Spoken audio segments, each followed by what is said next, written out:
because it comes back down, like, right? Like, there's the feeling of loss, and then there's another, like, secret third feeling where it's the feeling that you suck and you're not getting better. Yeah. And you're losing because of yourself.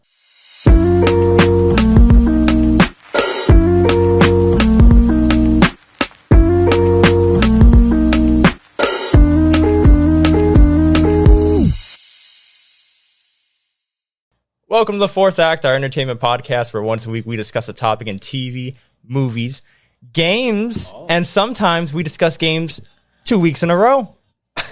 For the first time, welcome to the podcast, George. Hey, yo. A.K.A. GOTY, what numbers? It's 1337 for the gaming garbage, and then 117 is like my own personal. Promote your Twitch. My Twitch, twitch.tv, it's just GOTY1337. That's all my socials. And then 117 is like some of them, but more personal ones. But 1337 is the everything. I'll put it in the description. How about that? Today we're talking about fighting games, so I brought my good friend George, who's a bigger fighting games fan than me. Yes, sir. I don't have anybody else like that, so I had to get you for this one. Yeah. He brought his fight stick. I don't know what's on it. We'll discuss that soon. My stick. My own personal stick. I'm a controller player, so this is just like, You play pad, this is a lot. I do like how much you can customize these, though. Yeah. I just customized it like 2-3 weeks ago. It was just the random, like the Rap 4. It's the Hori stick, but I customized it. There's a lot going on here. There's a lot of... Yeah. Do you want a tour of it? We'll get into it right now.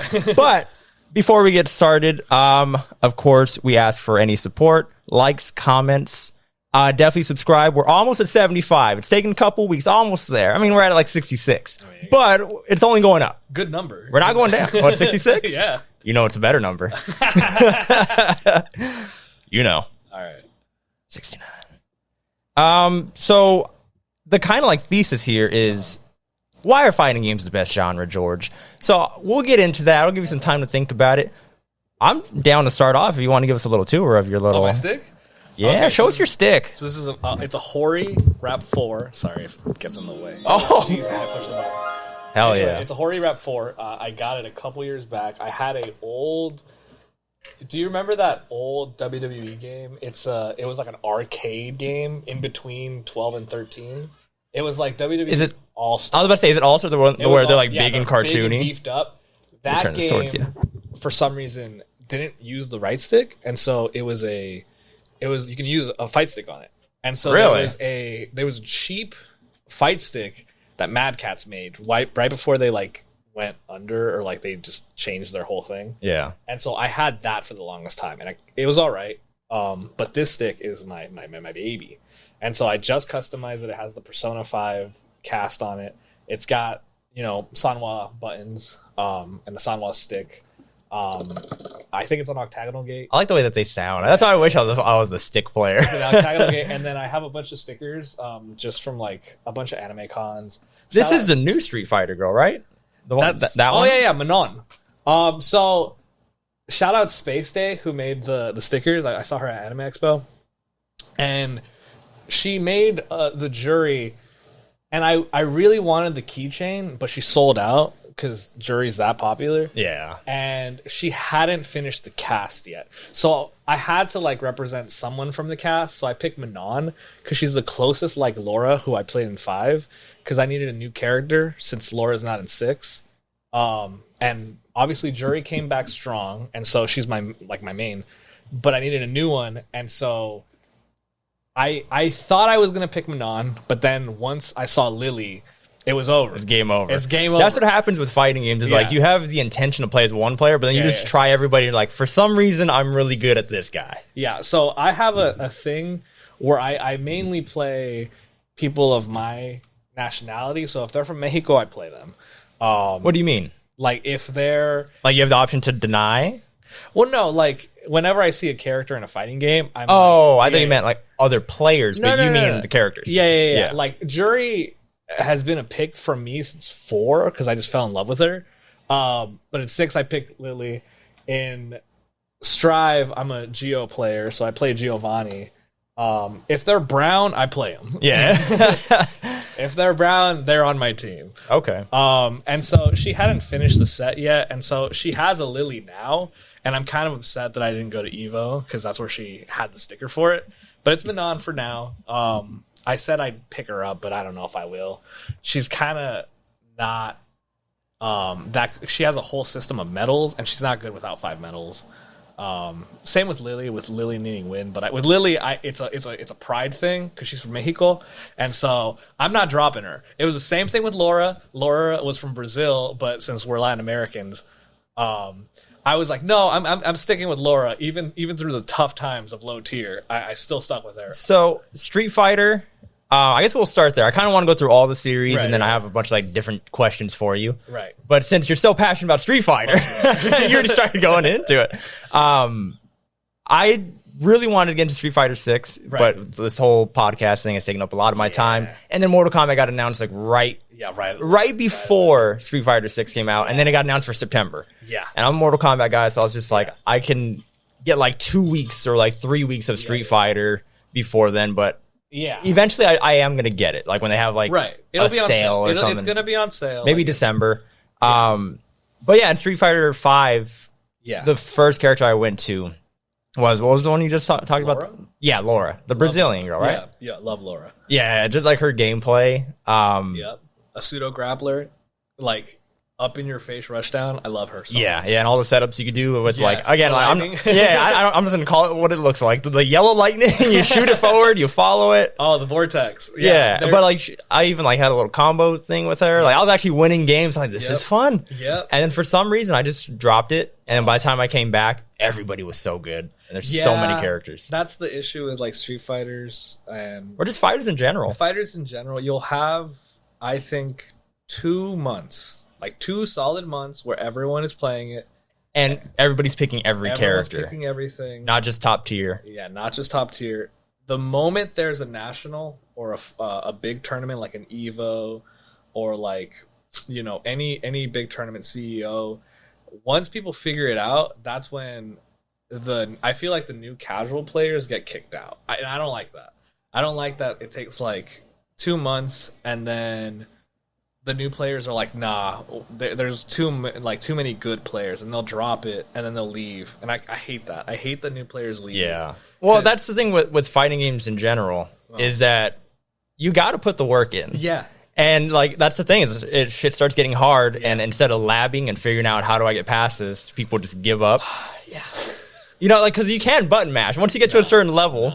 I mean, you shouldn't even be getting anywhere by button mashing, but I mean, I guess we could talk about fighting games in general first. We kind of went to Street Fighter already, but that's the thing with fighting games is or let me ask you, do you think right now we're in like another peak? Yes. Do you think it's more popular than ever? I don't think it's more popular than like 2009 when it was Street Fighter 4, Marvel vs. Capcom 3, Mortal Kombat 9, Tekken had just got with a new game. Like that I felt was bigger because we were in a drought. Like there was a drought for like it felt like fighting games were dying. Yeah, and they kind of were. Like Capcom was doing some weird stuff during those years where I didn't really understand why they were focusing on like not fighting games. Like that's their bread and butter. And then but like they were even making bad Resident Evil games. Like they were just cash grabbing. It looks like. It was going through some weird stuff, and like when Capcom starts to fail, I feel like the whole industry, like and fighting games in general, start to fail. Like I know Midway, NetherRealms, like they were going through some stuff. Like with the Midway, like they went to the 3D era, and the games were just more for fun than competitive. Yeah, they had it like 50, like not 50K. That 50 is like an exaggeration. No, it was like 50 in Armageddon. Yeah, Armageddon. There's like. I forgot the number. It might be 45 or 46, but it was that plus different styles. Like it was too much. And then like Tekken was okay with Tekken 4. Like there was no real like 3v3 game out. And for whoever doesn't know, those are the 3 big dogs. Mortal Kombat, Street Fighter, and Tekken. Yeah, the big boys. Big boy. And so I remember that era. There was just a drought. Like for a long time, there was just a drought. And then in 2009, 2010, 11, that's when I felt was the peak. I felt like that's when it really, really peaked. Because arcades were still a thing. Right. Arcades were still around. And so people would go to their locals and play a lot there. Mortal Kombat 9 had just came out. Mortal Kombat 9 comes out in 2011.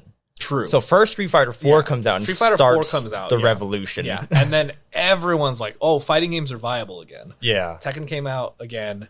And Evo starts getting bigger. Evo gets good. And then Mortal Kombat 9 came out, and it like was doing stuff that other Mortal Kombat games weren't doing. It went back to the 2D era. Yeah. And competitive. Yes. And I remember, because I'm not a big Mortal Kombat guy, but I played a lot of Mortal Kombat 9. Like, I played a ton of it. I felt like combos were fun. I felt movement was fun.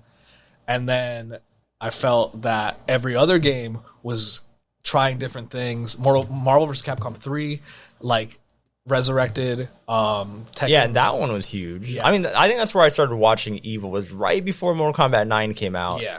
Because I tried Street Fighter 4 again. Like, I want to be a Street Fighter guy so bad. Right. But 4, it was cool. Right. Like, playing it with people, like couch co-op. But then I'd go online, get my ass kicked. Yeah. And this was before I was, like, really into fighting games. Right, yeah. So I looked at Evo a little bit around that time, and then MK9 came out. Yep. And I've always been a Kombat guy, but I didn't like it fighting games yet. Like, I just liked Mortal Kombat. Yeah. So once Mortal Kombat got competitive, and I was just like, okay, I really want to get good at this. I learned all, like, the terminology. Yep. I didn't even know what 1, 2, 3, 4 was. Like, I had to to learn what all these buttons were and everything. Yeah. Down 4, down 3. Yeah. And then like Street Fighter, when I was like trying to learn that too, I was just like, what are all these movements I have to do with the analog stick? Yep. And I couldn't even do them then. I could do them now. Yeah, I feel like back then there's like a whole debate on stick, pad, leverless, Now, whatever you want. You don't have to use stick. You don't have to use stick. You can use pad. The best players are playing pad. Mena RD plays pad. Punk plays pad. Who was the one? I guess we can transition to Evo, but who was the guy that got second place in Street Fighter and Evo? Mena RD. Okay. Yeah. That dude is such a G. He's so crazy. Because that dude doesn't play with headphones to block out the noise. He doesn't. He at one point just asked the crowd, who do you want me to play as between two characters? And he picked Blanca. I hated him for that. I would say he's so unnatural and so unorthodox. I think he was messing with what's his name, Angrybird? That one. Yep. That guy was so good too. Yeah. And he plays pad. Like, they play on random, like, straight up PS5 controller, PS4 controller. Now it's easier to do it. Back then in 2009, I feel like you needed a stick. Yeah. I feel like you needed to have a stick to get good. And that's what I did, because I wanted to get good at Street Fighter. I grew up in the arcades in Mexico and like LA, and we would go to our locals and I played on stick. And so that's why I play stick now. So it just feels more natural. It's not you being George and you're just like, nah. See, because that's what I thought it was. I thought it was just like, man, I gotta do stick for some reason. You give yourself a reason. So there is that, because I know in our friend group, there's like, I'm a pretty like on the left guy. I'm pretty like politically there. I was about to say, you mean Democrat? Or what? yeah. Okay. And there's like only one time where I get really conservative. Like, really on the right. And that's in fighting games. I feel like that's the one place where I'm like, yes, you need a stick. You need to sit next to your opponent. You need to be right next to your opponent when you're playing a fighting game. And we're back. Some technical difficulties, and now you have a hat. That's all right. We'll let it rock. So we're talking about stick versus pad versus leverless. Back in the day, I agree. You needed stick. It was one of those things where all the games we were playing at the time, I felt were technical, and the PS3 pad, like the PS3 controller and the Xbox controller, I feel weren't made for fighting games. I feel like they were made for shooters. I feel like they were made for adventure games, action games. They were not made. Well, what specifically? Because like the arrows on the PlayStation were fine. The Xbox always had that weird roundish thing. Yeah. For me, I'm not a D-pad player. Yeah, I play octagonal. Oh, that's right. Yeah, exactly. Because I play strict. Like I play on a control, but I use the arrows, and just because it's more accurate to me. Exactly. So and because Mortal Kombat uses D-pad. Yeah. Tekken uses a mix now. Back in the day, I don't remember. I wasn't playing Tekken back then. I played Tekken Tag, but that was in like 2012, 11. I don't remember. But Street Fighter, not Mortal Kombat, MVC2, a bunch of the other games, you needed octagonal. You needed 8 directions. And so to get good, I felt you needed a good controller, and I felt the stick was the best form.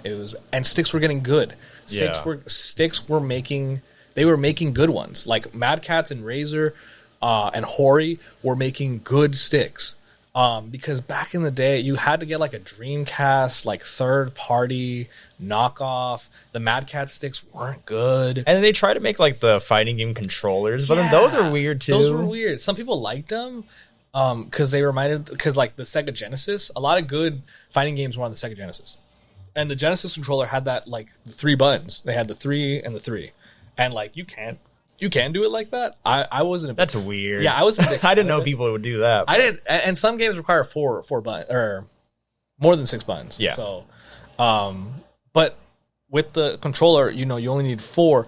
But Street Fighter uses 6. Right. It uses the 3 heavies and the 3 punches and 3 kicks. And then Mortal Kombat and Tekken only use 4.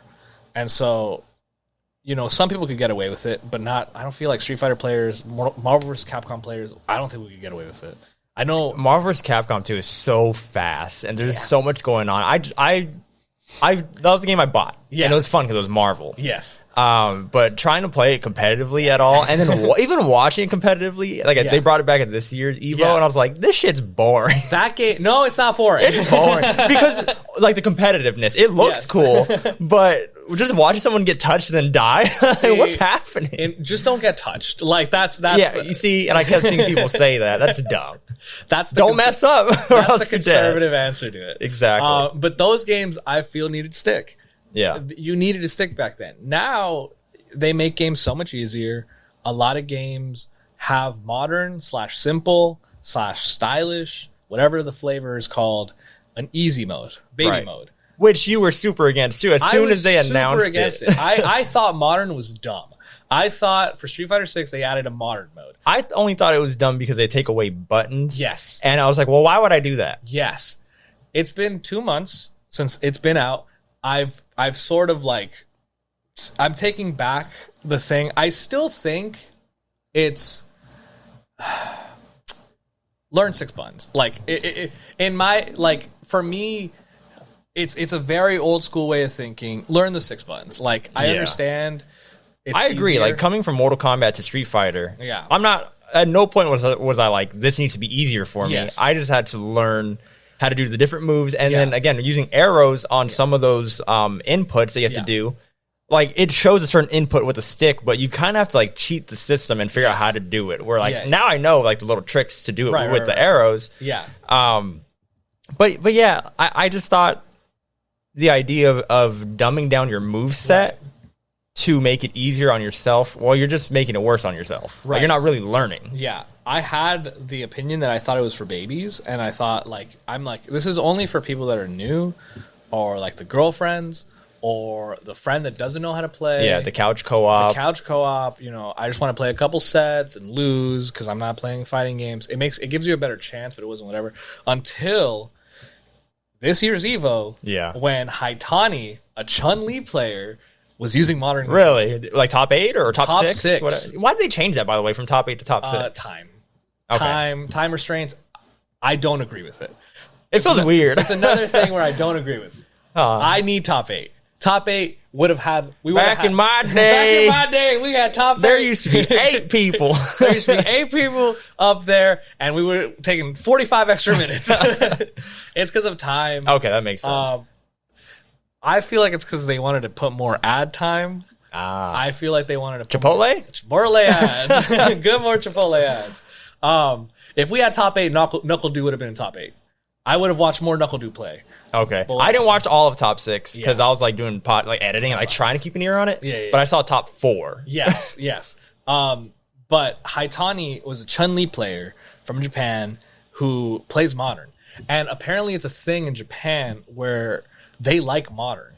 You do lose a lot of stuff. You lose a lot of your normals. You lose a lot of buttons. But what you gain is crazy. You gain ridiculous reaction time. Mm-hmm. You gain... I saw that with Zangief, right? Like Geef. A lot of... Yeah, modern Geef is a killer. I heard that. He's a murderer in Platinum Down. Because he has a lot of command grabs, so if you just push a button... Instant SPDs is crazy. Yeah. Doing an instant pile driver because you have to do a circle. You have to do a whole circle, like on the stick. You got to do a whole circle plus a button. Lily has one too. It's her Mexican Typhoon.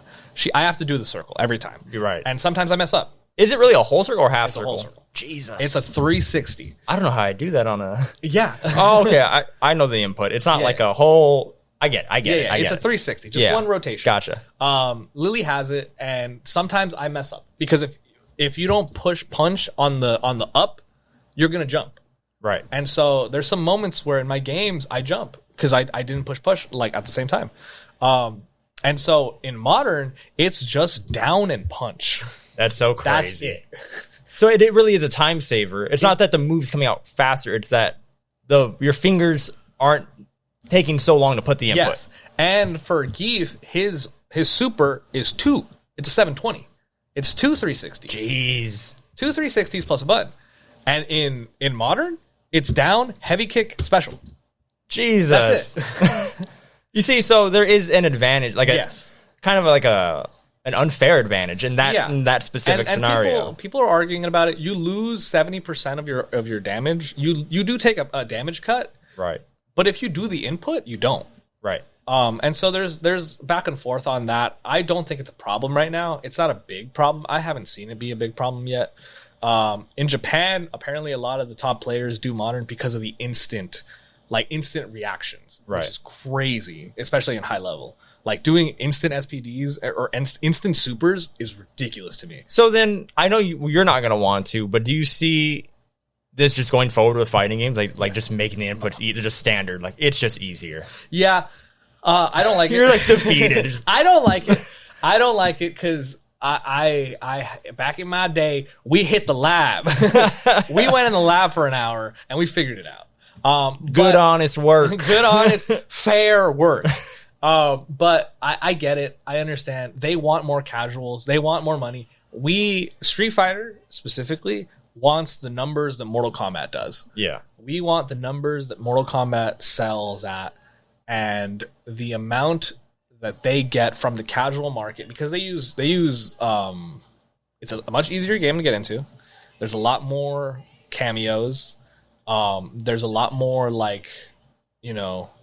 Terminators in it, like exactly aliens in it, and like what they're doing this year with the DLC characters being like 3 shows that are in the zeitgeist and 3 shows that I really like. So it's just like Homelander, Omni-Man, and even Peacemaker. But even if you don't watch Peacemaker, it's John Cena. Yeah, it's John Cena. John Cena's in the game. Like John Cena's in Mortal Kombat. John Cena could fight Scorpion. Yeah, like that's stuff that Mortal Kombat does, and it's like. I make fun of you guys, like Mortal Kombat players, because it's like you're going to play the game for a month and then... Well, not me, but... Yeah. I get it. Yeah. The competitive scene does die within 2 years. Yeah. It dies super quick. And I hate that. I hate that, it's going to... Sonic Fox is going to run rampant for 5 years because nobody's challenging Then he's going to get bored and go to something else. Yeah, and then he's going to get bored and go to Dragon Ball Fighters. Go win that. And then sometimes lose to Goichi. Because he's holding it strong. I just watched a video not too long ago about their rivalry because I remember seeing it, but I didn't realize how big of a deal it was leading up to that. Yeah, because Mortal Kombat, I hate that it dies out so fast, but it sells ridiculous. It's because it's casual friendly. It's casual friendly. People, like you're saying, are going to play it for a month and then they're out. They're not learning the game. No. They're just like, cool, John Cena. Yeah, John Cena's in there. I'm in. And it sells. Well, for me, it is cool because I get like both sides where it's like, oh, I get to play John Cena. I get to learn John Cena and I get to win online with John Cena. Like, it's really fun. It's pretty sick. It's just the competitive nature doesn't get high because after a month, all the players that you the scrubs you get to practice on. We're gonna fill out with this one because it's called Mortal Kombat 1, so it's an entry point for a lot of people. This thing's gonna sell like 10 million copies. Like it's gonna do gangbusters. And who do you think wins Game of the Year though? Fighting Game of the Year. I mean, it doesn't matter. Like, but who do you think? I mean, Street Fighter 6 is good. Can I swear? Yeah, it's fucking great. I fucking love Street Fighter 6. It is such a breath of. We were talking about the drought, right? Yeah. We were talking about in 2005 to however long until 2009 when Street Fighter 4 came back. We were in a drought for a bit right now, and that's why I think this year is the second peak. In 2009, that's when fighting games became mainstream. I feel. So the big dogs that we talked about already are coming out this year. So Street Fighter already came out. Tekken's coming out. Maybe it'll get pushed back, but I don't think so. I've been seeing the beta. It looks pretty solid. I wish they gave them rollback. Like that sucks. They're behind on that. That's gonna suck, and it's gonna suck a little bit because it's gonna mess with the competitive scene. And rollback makes online better. We don't got to explain it. Yeah. It's time travel. It's time magic. I'll explain it like very simply. Oh, okay, good luck. Let me take a drink. I'll try. So there's delay based netcode, and then there's rollback netcode. It's more expensive to do rollback because it puts a strain on the servers, and delay based is a lot easier because it's based on peer to peer, and it's your opponent and you. So if one of your internet sucks, whoever it is, it's gonna delay the game and make the game run slower until both of you catch up at the same time again. It sucks. You feel it. When you're inputting a button and nothing comes out, and then you're watching your opponent like do a jump. It usually does it in between jumps and animations. And for fighting games being like the competitive fighting game, any little delay is going to throw everything off. Like, it doesn't even feel like it's fair. You just don't want to play it at that point. Especially at high level where you're like, I could have won that. I could have won that if we were on the same, if we were next. And that's why, conservative thing, play right next to me. Yeah. We go to locals. You are right next to me. There is no lag. Give me your address. Shake my hand. Shake my hand at the end of the game. And so delay base sucks. It's very like a lot of fighting companies use it because it's cheap and it's just the way a lot of games are done. Like a lot of shooters and a lot of stuff is done. Like it's just the way it is. It's the old mindset of like, if it ain't broke, don't fix it. But it's broken. It sucks. Literally broken. Because we know what rollback feels like now. Rollback takes a couple of frames, where that delay would be, and it makes a prediction of what you would do. So if you're throwing, man, see, this is that shit where I'm like, you lost somebody. Somebody already hit fast forward. They're like, I don't care. It's magic. John Cena's in the game. That's all I needed. John Cena's in Mortal Kombat. It's magic. Magic happens in between. Yeah. There's some frames where it takes a guess. Like if you're jumping, it knows you're going to be jumping, and it knows you're going to be going down.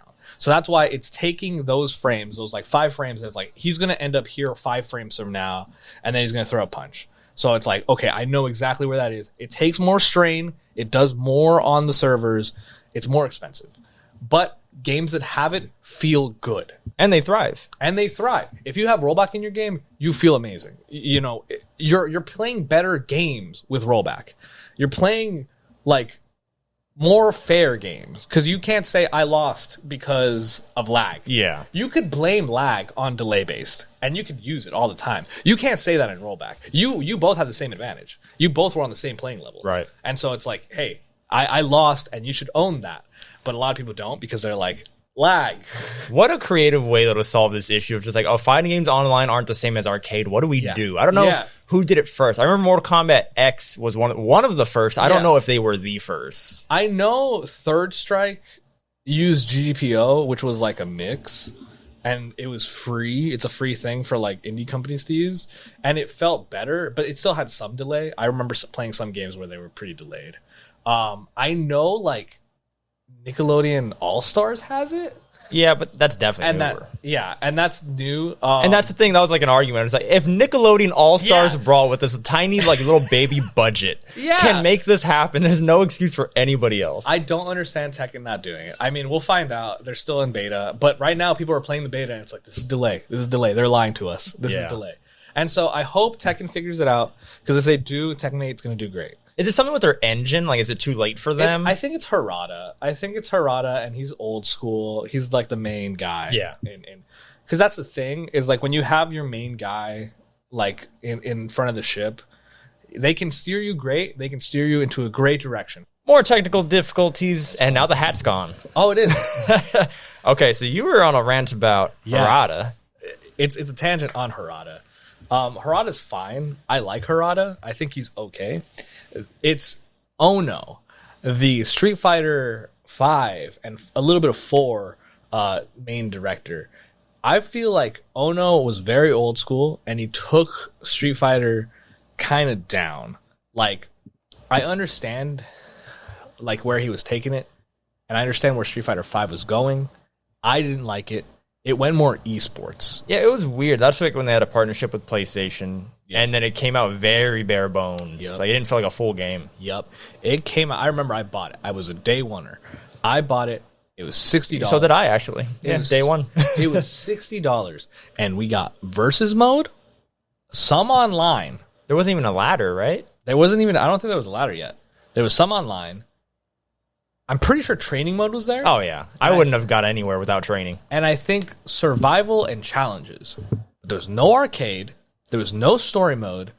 There was no like content. It was like a couple pictures on our, like if you beat the arcade, I think, and it was so bare bones. It was like they rushed it out the gate. Yeah, and I can guarantee it's because they wanted it to come out in November. They wanted it to like be in that holiday season, right? And they wanted it to be competitive. They wanted esports, and I don't like esports. I feel like it doesn't work in this kind of genre. It works in shooters. It works in. So, are you saying that Evo like isn't esports? Evo, yeah, but it's more like this. This year's Evo was grass. Like this one was like back to the people. Like it was open bracket. It felt like back in my day. Back in my day, we went open bracket. We didn't have a point system. Okay. We didn't have a point system of, hey, you won these tournaments on this esports league, and now you have guaranteed 2 buys. Or you did that for Evo? Like, okay, that's weird. They did that for some of the cups. Like some of the cups, you would get a buy, like because you won a couple like of leagues, but you need to be sponsored to get those. Like to go like. Let's go to Florida right now to go to CEO, like on our budget of nothing. Yeah. And then other players would get, I felt like it was other people, like top players got special privileges, but some top players didn't for whatever reason. And I felt like esports was doing damage to fighting games. And the prizes were all they cared about. I felt like it was just about the money. It wasn't about the game anymore. So people started playing cheap. People started playing characters that like I felt were too easy. Like it wasn't like back in my day where you stuck with your character. You stuck with your low tier character. You stuck with him because you liked him. Instead of, oh, I'm gonna play Luke because he's busted and he's gonna take me to the top. And then he takes you to the top, and it's just boring. Yeah, you win. It's boring. Kind of like what happened with Guilty Gear this year, right? Like, yeah, I hate Happy Chaos. I hate Happy Chaos. Like, he looks cool to watch. He looks cool, but he doesn't play cool. Same thing with NBC3. You got to watch 5-year diluted, like into the essence of like this is the top experience. It's Zero May Cry. It's Zero, Dante, Virgil. And those 3 characters... Zero May Cry? That's what the name is? Yeah. Okay. That's the team you get. And that's like... Because the game was gone for so long. Yeah. And it's like, well, these characters were the best characters back then. Yeah. You didn't get to experience like Morgan, Sentinel, Magneto. I mean, that's what I got to... Like, that's the team that was running roughshod at that time. But like... When you figure a fighting game out, it gets boring. It's not as fun. And that's what I felt was happening with esports. They were getting figured out. You know, they knew which characters were top tier. They would pick those characters, and it was all about the money. It was all about, you know, winning. It wasn't about, I'm going to play Blanca. For however much I hate Blanca, and like, because I feel like he's too random. He's too chaotic. I don't shake Blanca players' hands. Dang. We do not shake their hands. We don't look in their direction. For all his woes, Men already played him. He took him all the way to the top, and he stuck with him. I love when they do that. Yeah. Like in Injustice 2, I forgot the player's name, but they use Scarecrow, and Scarecrow was a low tier character. Yep. Low tier. Yeah. But when he was doing all these crazy setups, like he probably was working more than other people were working, but people did not know how to deal with these setups, and he was kicking ass, and he won the whole thing. Yeah. And like I feel like that's more fun. Like Marvel vs. Capcom 3 is one of my favorite fighting games. And that's because I played it during the time where like I was playing all the characters. Like there was a Phoenix Wright player in I think top 24. And he didn't get far. But he was playing like how the Marvel I was watching when I was a kid was. He was playing Marvel the way I played Marvel. And I hate that top 6 became Zero May Cry. And like it sucks because it's like that's the game figured out. And it sucks that like, you know, that's what top 6 was. And like it makes me sad that like everyone's like, this is Marvel? It's just one hit and you're dead? But like it was back then too, at least like from what I remember. Yeah. I don't remember. Like I do remember it being fun. Yes. But when I was watching it this time around, I was just like, this isn't fun at all. I saw like 2 rounds and I was like, I'm good. It's fun when you're doing it. Oh, I bet. Yeah. Like when I'm playing, it's don't drop the combo. Like that's the thing. It's just these players are so high level. They're not going to drop it. They're not dropping the combo. But in like when you're playing, like they were showing like top level play. But like in the middle, I had so much fun playing my team of Frank West, Wolverine, and Deadpool. Or Frank West, Dante. When I was playing just super casually, just because I bought it because it was cool, it was Dante. Yep. Who else? It was Dante, Deadpool. I think just because they had guns and everything, it was like easy to. And Wesker. Oh yeah, Wesker was so Wesker clean. was a murder. Yes. Like I miss my teams. Like I had like 4 different teams. Like I had Hulk, Wolverine, Deadpool. Like I had Phoenix Wright, Dormammu, and Dante. Like. Mixing and matching was so much fun, and that's my Marvel. My Marvel isn't the diluted like form of where like this is the game, figure it out because it's been 10 years. We understand the game, we know how to cheap you out. That's just how, because they wanted to win, and I'm like, I get it. I'm so surprised that there's not a Marvel 4. They did Marvel Infinite. They tried something new. They turned it 2v2. It didn't work. But now it's time to pivot, and I think we'll get it because Capcom's been making all the right moves lately. Resident Evil, I'm playing Resident Evil 2 right now. Right. Because Resident Evil 7 was good. Then I played 8. And I was like, okay, well, let me replay the other one. So they're making all the right moves. They're in everybody's good grace. And just make Marvel 4. And especially because Dragon Ball took the spot. Yes, it did. It did. Of Marvel 4. Because Marvel announced Marvel's Capcom versus Capcom Infinite, right? Yeah, Infinite? Yeah. Instantly, like on arrival, people were like, "Ooh, no, this is not what we wanted. It's not good." Yeah. And then Dragon Ball was coming out. Dragon Ball Fighters. Do you call it Fighters or Fighter Z? Fighters. Okay, so do I. So Dragon Ball Fighters came out, and it was incredible. Yes. And I was explaining to Saul and Augie on last week's episode, Game of the Year 2010 to 2023. Go check it out. I was explaining to them about how big of a moment that was, because not only did it bring casual gamers into fighting games, it brought different fighting game communities together, because you had the anime people. You had like Sonic Fox was like he was there, and he came from Mortal Kombat, you know. So I miss anime fighters. Like I'm so glad that anime fighters are like finally back. Strive is the current like leader in the anime fighter realm. Yeah. At the time we didn't have like an anime fighter, like, and we didn't have a 3v3. So when Dragon Ball came out of nowhere, and I'm like, oh, let's go! Finally, a Marvel clone, and like that's the one game where I'm like, it hadn't been figured out. Like we're in the realm of it's figured out. Play Gogeta, play Vegito, play like third character. But like there should be a sequel by now. Yes. Right? That came out what, 5 years ago, 2017. Yeah, and they last year they announced Rollback. Yeah. A year later. Yeah. Well, that game was made so long ago, so I'll give them the pass. Yeah. But I'm sure the moment it gets Rollback, we'll get back in. Like, because that delay base does not feel good, especially online. But I'll tell you what, that game feels good. It feels good. It's so fun playing all these characters. And this is what I was explaining to them. Like, being able to play all your favorite Dragon Ball characters, even if you're just a casual and you're just like, oh, I could play 3 Gokus. Well, cool. But you're going to be able to do some cool shit with those 3 Gokus. Like, it's I miss that anime fighting, like, craziness. Because that's the same thing Marvel had. It's like, the crazier it is, I feel the more fun it is. And it was a breath of fresh air at the time, because we didn't have a 3v3. Like, we had Skullgirls, and I love Skullgirls. I absolutely love Skullgirls. It's too anime. It's too hard. It's like Under Night or Melty Blood. I remember playing the demo and just thinking, like, things aren't connecting the way that you would think that they would connect. But when I see it played, I'm just like, damn, I want to get into that. Yeah. It takes a lot of work. Those games and anime games and games that like are very high technical and high reward just take a lot of time.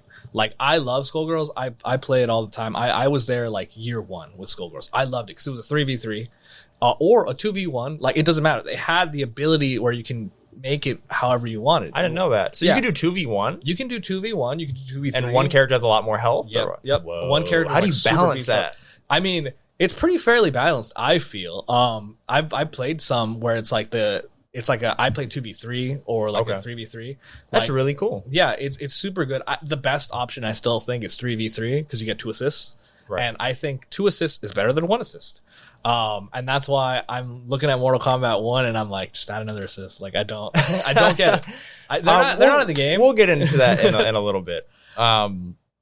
But I did ask you a question before our technical difficulties, and you've expertly found a way to just like brush it off. What do you, now that we've talked about the 3 big dogs? Yeah, the big boys. We'll get more into MK1 right after this, but what do you think is going to get Game of the Year for fighting games? Right. Not what do you want to win. I'm saying, what do you think? I mean, if 6 continues to go the way it's going, and they got 2 new directors, the 2 new guys, I feel like I figured it out. They've got it in town. Right. Like, they added, more new characters.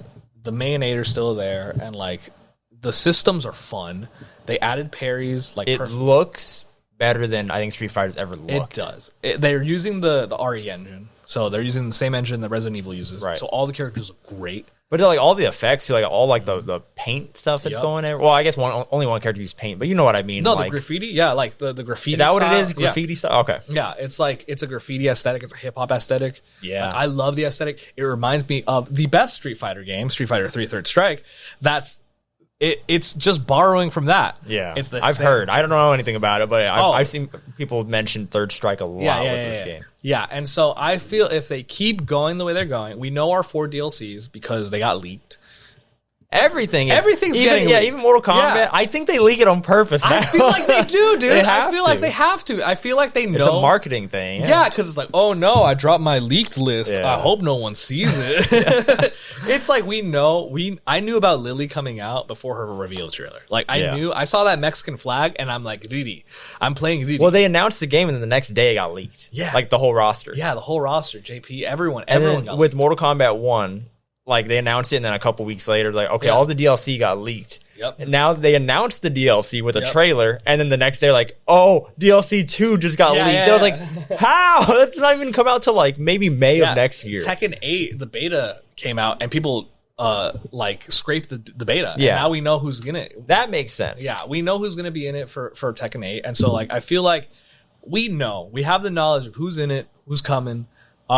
So Aki just got revealed on at Evo. Is that a new character? That's a completely new character. She looks cool. She's like Fong from 5. I don't remember if I've heard. Yeah, he looks weird. Yeah, that's his gameplay, and that's how he feels. I feel like not a lot of people like him because like he's super weird. I didn't lean into him. I still don't like him, but they made him a girl, and now I'm suddenly in it. Like I'm completely into Aki. I love Aki. Yeah. But I already have my heart out. My heart's already out there for one of the crazy girls. So they're not taking me. The foot girl? Not feet. That's her whole thing. I hate them.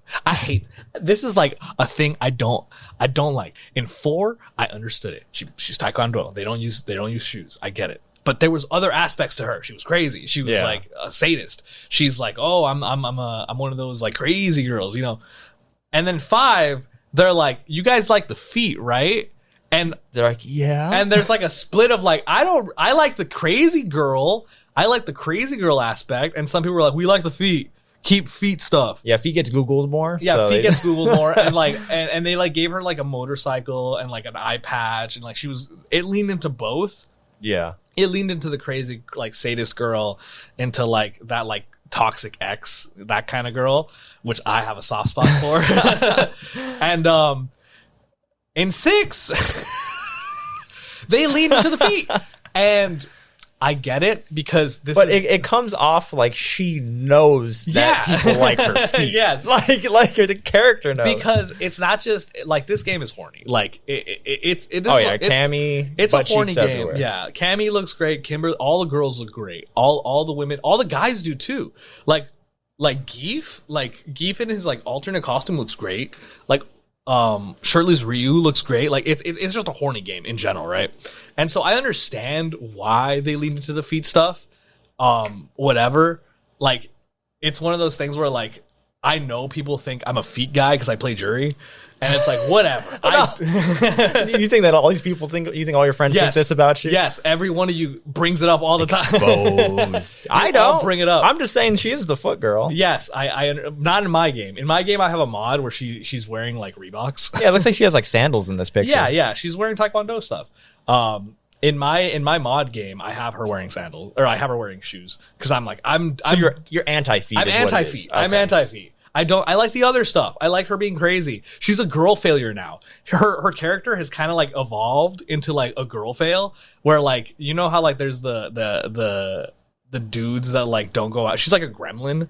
Like now, like in the game, there's like it's not a romance thing. It's kind of like a dating thing. It borrows from dating sims. Okay. Where like you get better stuff when you train with your master, and so you get to text them like every once in a while. And like Ryu has like he's old, so he doesn't know what emojis are. Okay. He's like, how do I put the smiley face? And he like sends like a colon and the old the old way ones. of doing it. Like For all you youngins out there, we didn't always have emojis. And so like they made Juri into like one of those like toxic girls that like will text you like, I'm bored, make me laugh. Okay, that's and cool. then you text her like, oh, like what, knock knock, who's there? I don't like that's stupid. Yeah. She's like, that was lame. That's cool. They give them personality, Yeah, like beyond just. Yeah, she has like more gremlin energy. Like she's very much like more like she's that kind of girl that plays like 12 hours. And you a like week. that stuff. And I love that. I love that. That's why like it's even made me like pick her more. And she's like finally good in the game. In 5, she wasn't that good. She lost her drop kick, and she lost a couple of tools that I liked from 4, and so I stopped playing her in 5. But all her stuff's back, and so in 6 I main her and Lily. Yeah, it seems like both Street Fighter and Mortal Kombat both went through this thing where they're trying to get experimental in their last iterations, and now I'll transition to Mortal Kombat now because. So your answer for Game of the Year was Street Fighter. I think so. I think Street Fighter 6, if they keep doing what they're doing, they're doing some weird stuff right now with like DLC, where like you can buy the Teenage Mutant Ninja Turtle costumes. That's bad. Yeah, it's like $60 to get everything. $60 to get all of them. It's crazy. They're like doing Fortnite prices, but yeah, and then like they have a battle pass now, which isn't that bad, but it's kind of it's a shitty battle pass, and like you have to pay for colors, and like you can grind for colors, but it takes forever to grind. See, I don't know if you saw our Ninja Turtles review. Yeah. But I'm a Ninja Turtles guy now. Yeah. I never was before. Right. We all saw I'm in now. Oh yeah, we all saw it. All of us. So I'm in now. Yeah. So I was doing Dish and I had Evo on. Yeah. And then I saw I heard like a Ninja Turtles song playing and I was just like, oh, what's happening? Are the Ninja Turtles gonna be in Street Fighter? I know they're in Injustice, but whatever. Yeah. I was like, are they gonna be in Street Fighter? I was like paying attention, and then I saw that they were just like costumes. I was like, man, I was like, keep that. That's what I'm like. What are you guys doing? Because like they're doing like crossover stuff. They're trying to do the Mortal Kombat thing. Yeah. But halfway in. Yeah, and so I'm like, don't do that. That's like the one thing where I'm like, I don't know about that. Or make it $5. What are you doing charging $60? That's crazy. And like the characters we already know, so we have no like shock factor. Like, is Akuma going to be in the game? We know Akuma's going to be in the game. It's always going to be in the game. Yeah, we know Ed, we know Aki, we know Akuma, Rashid just got in.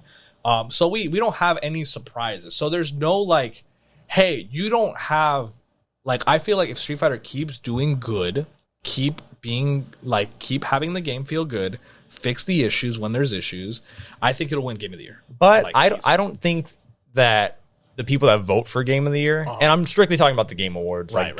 Like, you know, I don't know how DICE works and all of that. Right. I think they like have whatever. The point is the people that are going to be voting, right? I don't think care about technical issues like that. I think they care about sales. Yeah, but even regardless, like you're right. But even regardless, I think Street Fighter is going to win because it was such a change, and it did bring so many more people back to Street Fighter. Right. Where I think when Mortal Kombat, or when it comes out, it's going to be like, hell yeah, like Mortal Kombat's good, and they did it again. But I feel like Street Fighter's story is so much, like story around the game is so much better. I think Street Fighter is going to deserve it at the end of the day. Yeah. But Mortal Kombat 1, is it doing nothing for you? It's not that it's doing nothing. It's 11. It's 11. 11. No, I'm talking about like 1 though specifically. Oh, but yeah, one but if you want to talk about 11, like dropping you off, because for me, it's a story thing, right? It's like 5. I felt went downhill, and then it kind of picked itself up at the end for Street Fighter. For Street Fighter, okay, 5, yeah. So for 5, it started low, and then it came back up a little bit, and so 6, I have something to compare it to, and so now it's like, oh, I love 6. Yeah, Tekken 7 to 8, I love Tekken 7. I don't think they're gonna do anything wrong. I think if they just have good netcode and good characters, like Tekken 8, I'll instantly get in. Right. But Mortal Kombat's the only like other one that's, because it's the big boys. It's the only one where I'm like, they have to put a lot of work for me to get back in.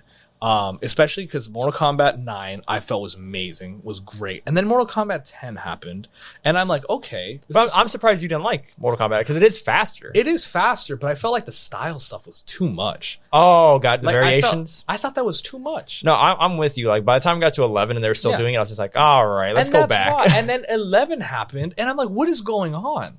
Like this is 11. They got too. It's almost like nobody told them no. Like they introduced so many new systems with like the crushing blows were like if you I'm just gonna make something up. It's not true at all. If you uppercut, or this one is true. Yeah. If you uppercut like a counter hit, like if somebody hits high and you did an uppercut, like you went under the high and hit them, it would do a crushing blow. It would take like 30% off. Yeah. And there's all these specific ways to trigger these. So it made you play a specific way and it took the fun out of it. Yep. So because that's what it was. Like I played 10, and I'm like, okay, this isn't like Tekken 7 was out, Street Fighter 5 was out. I'm like, I have other games to play. Like Dragon Balls, like Fighters was coming out. It's like I have other like stuff to put. Yeah. 11 came out. I didn't even look at it. Like I mean, I looked at it. Yeah. I played like 2 sets or whatever. Like the whatever the beta or something or what? I think I went to a friend's house. And, like we played it there, and I'm like, this is ass. I don't like this. It's not fun. And so MK1, I'm like, I make fun of you guys all the time. Why are you resetting it a third time? The funny thing about them, though, is that it's never a reboot. Like, there's always a story. Like, it isn't one continuous story. It's like, what's going on over there? I think because they rebooted it the first time, whereas, like, MK9 is back. Like, it almost was a reboot, but there was a story reason. Yeah. So we went through the story again, and they changed some ideas, and then they use that as a base. They changed some ideas from MK9, and which was the story of MK1 through 3. Yeah. And they're like, okay, well, let's work off this and do something. And I feel like immediately they're just like, we don't know. That's the same feeling I have. I'm like, you guys are just throwing stuff at the wall, huh? There was some cool stuff, like Scorpion finally got revenge on Quan Chi, all this stuff. And then 11 came out, and like I barely remember that story. You had to play the DLC to get the full thing. Yeah. Well, there was a full story. It's not like they held anything back, but they were like, okay, we want to find a way to bleed this into our next thing. So they added more story. Yeah. Which is something like fighting games have never done, like to add more story to a fighting game. Yeah, that's true. So I think they are constantly like trying to push what a fighting game could be. Yeah. And I think they get a lot of credit for what Street Fighter's been doing lately. Yes, I do think that their story mode stuff is great. I love the story. Even though the story itself isn't that great. Yes, but they actually try to put a thing in there. Because one thing about fighting games that I have issue with people getting in is people want to get into fighting games, but they don't want to put the practice. They don't want to put the lab work. They don't want to lose. Yeah. It doesn't feel good to lose. No. It doesn't feel nice going on ranked and getting your shit kicked in. It's easy to pick up a shooter and just I aim and I shoot and I'm good. And then in other games like your Valorants, your League, your Overwatch, your Call of Duty Shoot-A-Man, you have a team. You have a team with you. We lost. Because of you. Because of you, other 4 people. Yeah. Other 4 of you made me lose. Yeah. In Overwatch, my tank didn't do his job. Yeah. My healer didn't do his job. My mid didn't do his job. Like, in those games, very popular games, MMOs, are like shooters, RPGs, very popular because there's a team aspect. And that's how you get more people to play. And it is just, a lot of people do have other people to play with. Exactly. Too, so it's just like... it's like, hey, I have 4 buddies. What game can we all play What together? free-to-play game can we download? What free-to-play can we play? Or what $20 game can we sink into for 4 months? Yeah. And then have fun with. And some games, try different stuff. Dead by Daylight, I think is a great game. It's a 1v5. I think that's... And they tried that gimmick with a lot of different games. Like, what was the one where you could be a beast and 4 people were trying to trap you? Evolve? Yeah. I like the idea of it. I played the beta. I was like, this is fun. I am not going to convince 4 other people to spend $60 on this game. And that's why I like Dead by Daylight. Plugging that game. It's like $20. It's always on sale. It's always on sale. It's 5v1. And it's like, if you're a single, I think that's such a great idea. Asymmetric gameplay is the term. And I think it's so fun because if you're a solo player, just be a killer. Just be the killer, and then you have you. And then if you want to have your buddies, play Survivor, and you got 5 people right there. And then other games have that. There's so many games like that. In fighting games, it's you and your opponent. Yeah. And that's it. You lose. Let's say you lose and you got your shit kicked in. Whose fault is it? The other guy was spamming. He did the same move. He kept doing the Dukin. He kept rushing in. Why didn't you block that? Why didn't you try something else except jumping? Every time I jumped, he gave me a Shoryuken. Stop jumping. Dash in. Yeah. Dash in. In fighting games, I think it's the most unique game in genre where if you lose, it's your fault. Yeah. It's not your opponent. You get it, because this is what I was explaining to the guys, too. Or I think I was explaining it to Saul on the first podcast that we did together. Right. Where I was like, I love fighting games for that reason. It's like, there's no excuse. No. You want to get better, get better. If there's one move you can't figure out, guess what? There's so many options now. Make the computer, make the AI do that move, figure out a way to get out. And suddenly, doesn't seem so hard, does it? There's such a good feeling that fighting games provide, because I was explaining to this yesterday. There's like no other game genre where I have that good game feel, where I have a feeling of this guy is beating my ass. He is wrecking my shit. Like I cannot get over him, and it feels like a mountain. It feels like I cannot beat this JP player. I cannot beat this Geef. I can't get over, this Ryu. I have such issues with them. And then you go into the lab. I had a Luke, and this Luke beat my shit. And Street Fighter 6 has this option where you can practice against your opponent's character, and it resets to like what it was, the same stage, the same character. Like after you lose to them? After you win or lose, whichever. Okay. It'll have the option of like go back to your like whatever you were doing. That's cool. Or immediately lab against who you just... immediately lab against who you were doing. And so I blocked his super. And it whiffed. And I had the opportunity to fight back. And the spacing it left me in was too far. And I lost the match because of that. Yeah.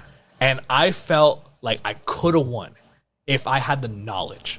If I knew that was going to happen. See, and that's a good feeling too. Like that happened to me a lot with Guilty Gear, because the Guilty Gear is totally different than a Mortal Kombat or a Street Fighter. Yeah. More similar to Dragon Ball. I mean, they made Dragon Ball as well. But just like with all the little things like that, like spacing and just the rules, like you learn the language of the game. Yeah. And being able to lab it, or being able to lose and being like, I just learned something. Like if I'm in that situation again, I know how to get out of that. Yeah. And then you apply that the next time, and then look what happens. Later on that same day, I went into the lab. I'm like, let me reset that. Let me do the exact same thing that just happened. I was in the corner. He did a super on me. I'm going to block it. And I blocked it. And then I'm like, none of these moves hit. They're too far. I don't have the advantage. And then I realized if he blocks and I drive impact, which is like a graffiti move, and like it's kind of like a focus. That's like the green one? Every character has like a different color. Okay. But is it the green bar? Yeah, it's the green bar. Okay. Well, it's like a half a bar. It's like in Street Fighter 4, they had focus attack, which is like you held a button and like you did this super move that like crushed guard. It was great. And it's kind of in this game. The way it works is if you push it, your opponent has like a couple frames to react to it. If they're doing a move during it, they get punished for it because they didn't block it. If you block it, it still hits. It just pushes you back real far. So there's like 4 different things. And then you could counter it by doing the same move. Exactly. Back. So whoever hits second. A lot of that was happening during Evo. It's like, this is so cool because he goes like, doom, doom. Like it slows down time really quick. And that thing, like people say, like if you're past a certain age, you can't react to it. It's like, it's impossible. And so people have been doing this thing of like, if they see in your tag, like, because you can put like a little title, and it's like, I've been playing since Street Fighter 4. I've been playing it. So everyone, whenever they see I've been playing since Street Fighter 2 or 3, they're like, I'm drive impacting everything. Yeah. You will not react to this. Okay. But so like, I thought you meant like younger people react better. Yes. Oh, okay. So that is so younger people. If the game says I just picked up Street Fighter 6, if you do that to them, they react. Yeah. And so I went into the lab. I did the same thing, and I'm like, oh, drive impact beats it, and I get a free punish afterwards. And then I labbed like how to maximize damage after doing that. And then a couple games later, because I was grinding to get to a like I was stuck in gold for a bit, and I was grinding to get out, and I met another Luke, and the same exact thing happened. Oh shit! I thought you were gonna fix it. Yeah, the same thing happened. He went for a level 3, and I blocked it. And because I hit the lab, I knew to drive impact afterwards, and I won that round. And that feeling felt so good. Yeah. Like that feeling of, I learned this. The dopamine hit. Yeah, it's so strong. It's the same thing like when you play a Bloodborne or like any Souls game and you finally beat that boss. Yup. And it just again, like the dopamine hit. And I feel like there's something there between fighting game players and like people that like those harder games too. Like it just unlocks something in your brain, which is like some other games that are just too easy, or just like they're just not as rewarding now. Yeah, and I think it's what it is that like you have to experience. There's like a psychological term for it. It's called ego death, where you get beat so like down to the point where it's like I'm not good, I'm not the best, but I can learn. I can be better. I can, because there's people that are like, I'm the best, I'll never lose, and they'll like play a fighting game, and then they get their shit kicked in, and then they like don't play again. They like stop playing, and they'll like be like, no, I don't want to play that because like I lose, and like I don't want to have that nasty. I don't like that feeling. I don't like that feeling of losing. And there's like people don't go on ranked. People don't go on ranked on like a fighting game because they're like, I don't want to lose. Like I just don't want to lose. I don't want to have that feeling. And it's like when you hit a certain point where like I'm gonna lose. Like, when you experience ego death, where you're like, I'm going to get better. The only, like, losing 10 games in a row, that's 10 games in a row I lost. But I learned 10 different things or more. And that's the feeling that I feel like you have to understand to truly enjoy fighting games. Yeah, that happened. I hadn't had that feeling in a long time. And then with Guilty Gear, that was happening to me where I was just like, I suck. I fucking suck. But I was just like, but I know I'm learning stuff and I'm getting better. It took a while. And then it eventually got to the point where I got all the way. I didn't get up to heaven, but I got to like level or stage 10 or whatever. Floor 10? Yeah. Which is harder than heaven. And what's funny is like I never had a problem with a Giovanna. Yeah. That's your character. Yeah. Like when I play online against Giovanna, I'm just like not afraid at all. Yeah. But nobody is dumb enough to just keep pressuring me. Yes. And you just kept pressuring me with Giovanna in the corner. And I was like, I don't know the window because those Giovannas never did that. I was like, I don't know the window of when I can get out of it. And I know it should be easy because Giovanna, was she even top tier? No, she rarely, like mid, right? She gets like top 10 and top 8 sometimes, but she's not like she's not like a Happy Chaos. Yeah. She's not like a Nagiriyuki. She's not like up there. She takes a lot more work because she's kind of like Laura, which is kind of why I gravitated toward her because her kit is small. She has like 5 moves or 6 moves, and they don't do that much damage. And I felt like in the early patches, I'm like, if you just give her some more damage, I feel like she would get top 10 or like top 8. I think the idea, though, is that she's so quick. Yeah, her rushdown is crazy. So I was Leo, who hits hard. Yep. But again, like the Leo to Giovanna matchup, I don't know like what the actual matchup is, but all I knew is that when I saw her online, I was like, oh, you're not a problem. I got you. Yeah. But for some reason, just the way that you were playing with her, I was just like, I don't know how to get out of this. And we didn't play enough. That's a regret that I have. I mean, we could just hop on now, but like, that's because we're talking right now and it sounds good, but we really don't have the time to. But I wish we would have played some more Guilty Gear. Yep. Because that was so fun. And then like playing against you, I did feel like I was learning more. Yeah. And then like I was picking a character, Kai. Yeah, my counter. Yeah. And like I was just doing the bullshit because I was like, I know kind of how to play with them, but so I was just doing rush down bullshit against you, and for some reason you couldn't get out of it. Yeah, and I was like, how does this make any sense? Yeah, because there's a thing with like there's archetypes in fighting games. I think that's one of the coolest things is that there's archetypes where this character is a rush down, this character is a grappler, this character is a zoner, this character is a puppet. Like this character is only good from this range. Yep. Like Geef if Geef is up close, you're screwed. Like you got to find a way out.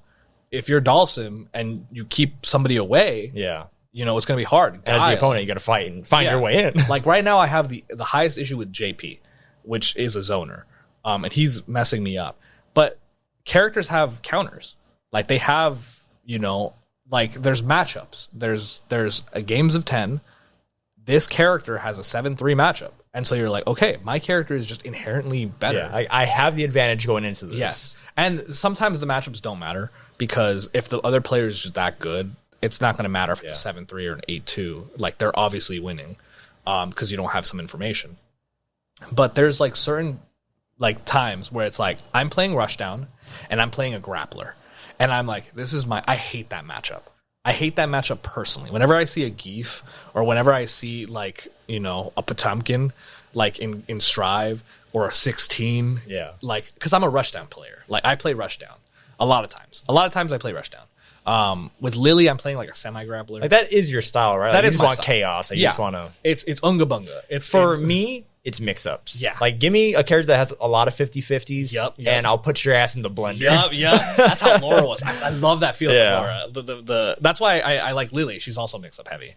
She has a guaranteed 50-50. Guilty Gear forced me to get better at spacing. Yes. Because Mortal Kombat, it's not a real issue. They got better with that in MK11 when they tried to be more of a footsies game. Yeah. But it just didn't fit that game. It was too slow. It's too slow. Yeah. It's way too slow. Whereas like footsies is fun because like you can be like twitchy and be like, got your ass, and then Yeah. you start. Yeah. But Mortal Kombat 11 didn't feel that way. I didn't feel rewarded. Like you needed to have meter to even pop somebody up. Yep. So it's like you need to have the right spacing, you need to have meter. Oh, the crushing blow, did you have enough to activate that? Like it was just too much. Yeah. But, And that's why like when we play like a rush down, I feel like that's the most fun. oh yeah. Because it's just chaos. And it's like I had you and you had me, and like there's counters like It's not button mashing. Like, you know what you're doing. I know, we know what we're doing. We're rushing each other down. We're pressuring each other to a point where it's like I'm messing you up because you don't know the spacing, you don't know the frame data. And like whenever I played your Leo, it's like, oh, I got this. Like he's slow. Yeah. He's slow. I'll wait my turn.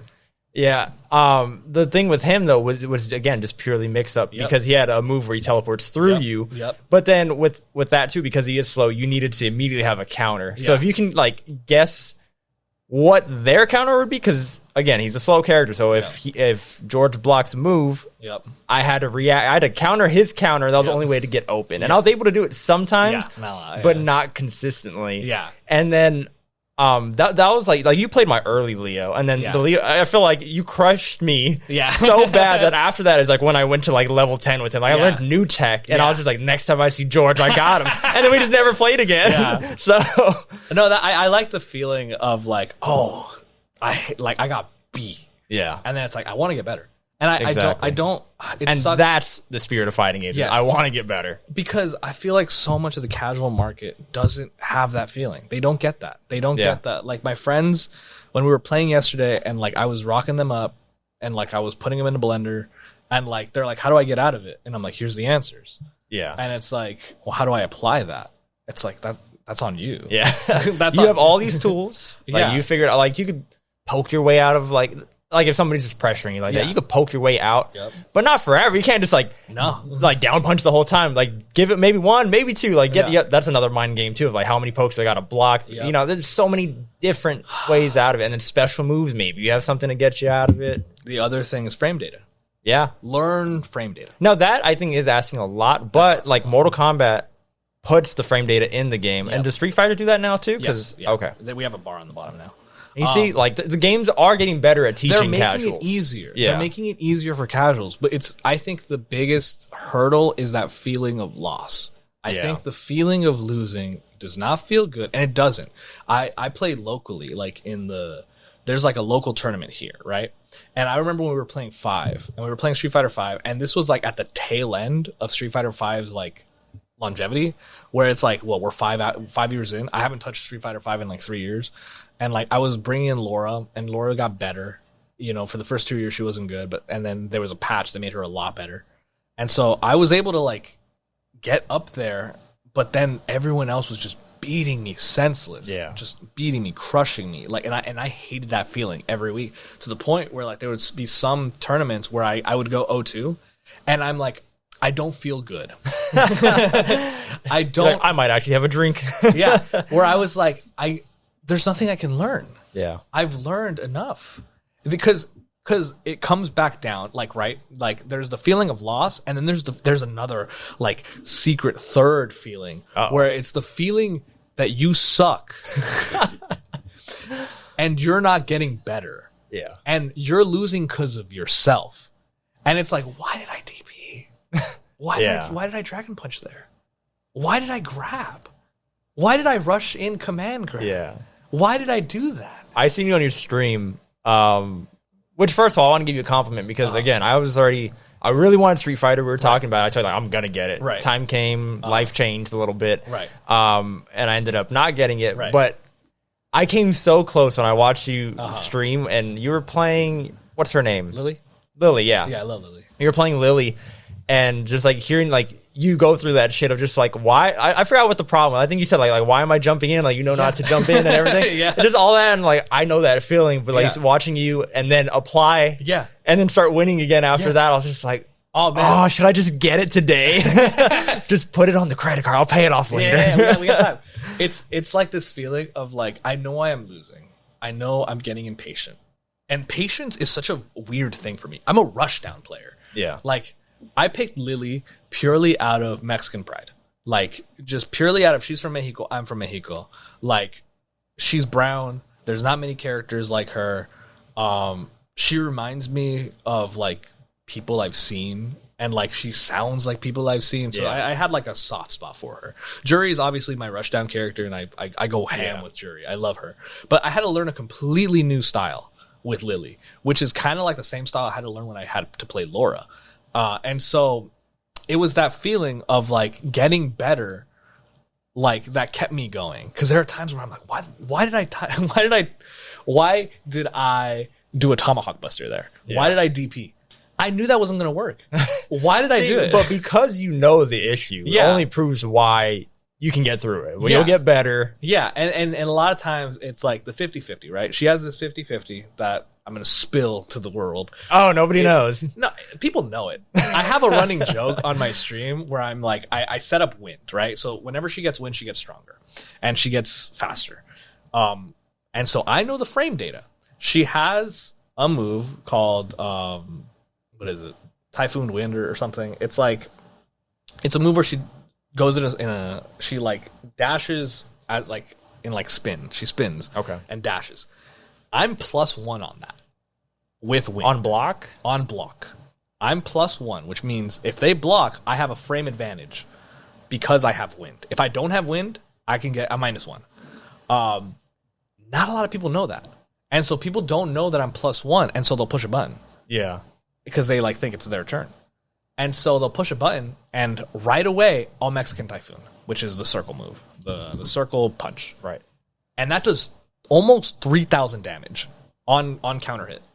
And so not a lot of people, like whenever I was in like, you know, silver gold, everyone was falling for it. Everyone was falling for it. And I would do this running joke where I'm like, does he know?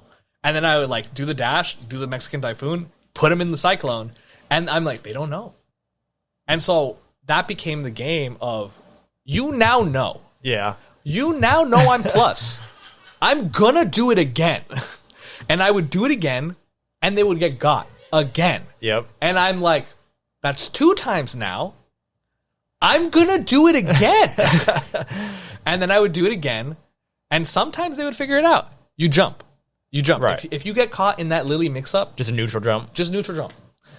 And then I'm a tomahawk buster. That's the thing. It's just counter versus counter. It's like knowledge versus knowledge. Yes. I had a moment like that in Mortal Kombat 11 because I got it. I played a lot of it. Right.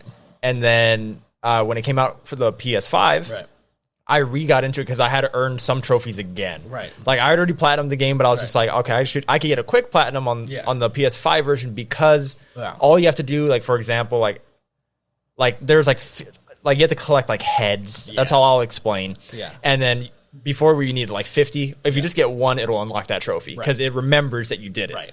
So the only thing you had to redo was the online trophy. So I still I had to win like 10 games in a row again or whatever it was. Yeah. And I remember I was picking Melina and I was playing against this dude online that had his mic. I never talked to people. Yeah. Especially on fighting games, how toxic that shit would be. It gets really toxic. Yeah, and on Mortal Kombat, like there's not just like a mute button. I was like, you had to like go into the menu or something. And I was like, I'm just gonna listen to this guy talk, whatever. Right. So I was playing, and like he was whooping my ass because he had been playing MK11. I just got back. Right. And throughout the game, like I was like rematching. He's like, you still want to rematch? He's like, okay, but he was really cool. I should have put my mic on. Yeah. But he was like, oh, okay. And then like by the time we got to like game 5, 6, because like normally I'll lose 3 in a row and that's it. But I was just like, nope, I got to get good again. Yeah. So by game 5 and 6 or like 7, somewhere around there, we were playing deep in there. He was just like, okay. He's like, at first I was whooping your ass, and he's like, but now he's like, I'm helping you learn something, huh? Yeah. And then like at that moment I should have put it on because then from there it was I got a game, he got a game, I got a game, and like I got a couple in a row, and then we just kept going at it. We played like 20 games maybe. I love that feeling. The feeling of like like I have a friend that we play. He has a Cammy that like, he was platinum for a while. He's like platinum 2. And I remember when I was telling him, I'm like, hey, I'm playing Lily. I'm playing a new character because I know my jury is fine. Yeah. And so he's like, oh, okay, I want to see it. And then like we played a couple games, and like he's obviously like higher ranked than me. And so he saw when I was silver 4 or silver 3. I was silver 3 because like there was an issue with the Street Fighter ranking system like on month 1 or like week 1 where like a lot of the ranks were like weird. Like everyone's ranks were all messed up. They weren't real. Yeah, they weren't real. Like I felt like that's what it was because like there was some diamond players that got put in like silver, and there was like some gold players that got put in like diamond, and so it's like, oh, these are all off. And so I played and I got placed into silver 2 and 3 with Lily and Jury, and I was like going back and forth with each one, and like we played each other when I was still down in silver, and he was in platinum. And like we went back and back, and like he was beating me up, and he was just messing me up for a while. He won like 0-10 or something crazy, right? And then I'm like, all right, I'll see you next time, dog. And then like I did a lot of training. I played a lot. I learned a lot in that time. I learned the Cammy matchup, and then we came back, and he's like, let's play a couple sets. And he started with Cammy, and I started with Jury, and we went like 1 and 3, you know. And he was like. It was like 1 and 4, actually. I think we went 1 and 4. Like you were the 1. Yeah, I was the 1. Okay. Yeah, and he was the 4. And so we went like that, and I'm like, okay. And then I'm like, let me switch characters. And you did the Evo thing where like, you had to think about it. Yeah. Your trainer came up and like whispered something in your ear. My coach. And so I'm like, let me show you my Lily. Because I know you've seen my Jury, you've seen my Laura, because these are the 2 characters we've had forever. And so I showed him Lily.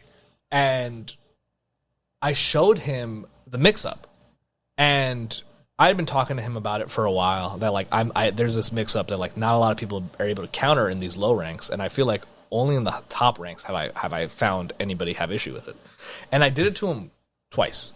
You mixed him up. I mixed him up twice, and then on the 3rd time he figured it out like immediately. Yeah, and then that created like an actual mix-up, and so from then on. I don't know if it was character matchup that he didn't have like character knowledge or what it was, but we went back to back. Actually, no, I went 4-0. Like, so we were 4-4. Right. Like in those games. Right. Where I switched to Lily. And I beat him 4 times. And it basically became a 1st to 5. And then he's gonna blow a 4-1 lead. Yeah, he's gonna blow it. And so he beat me and he got the 4-5.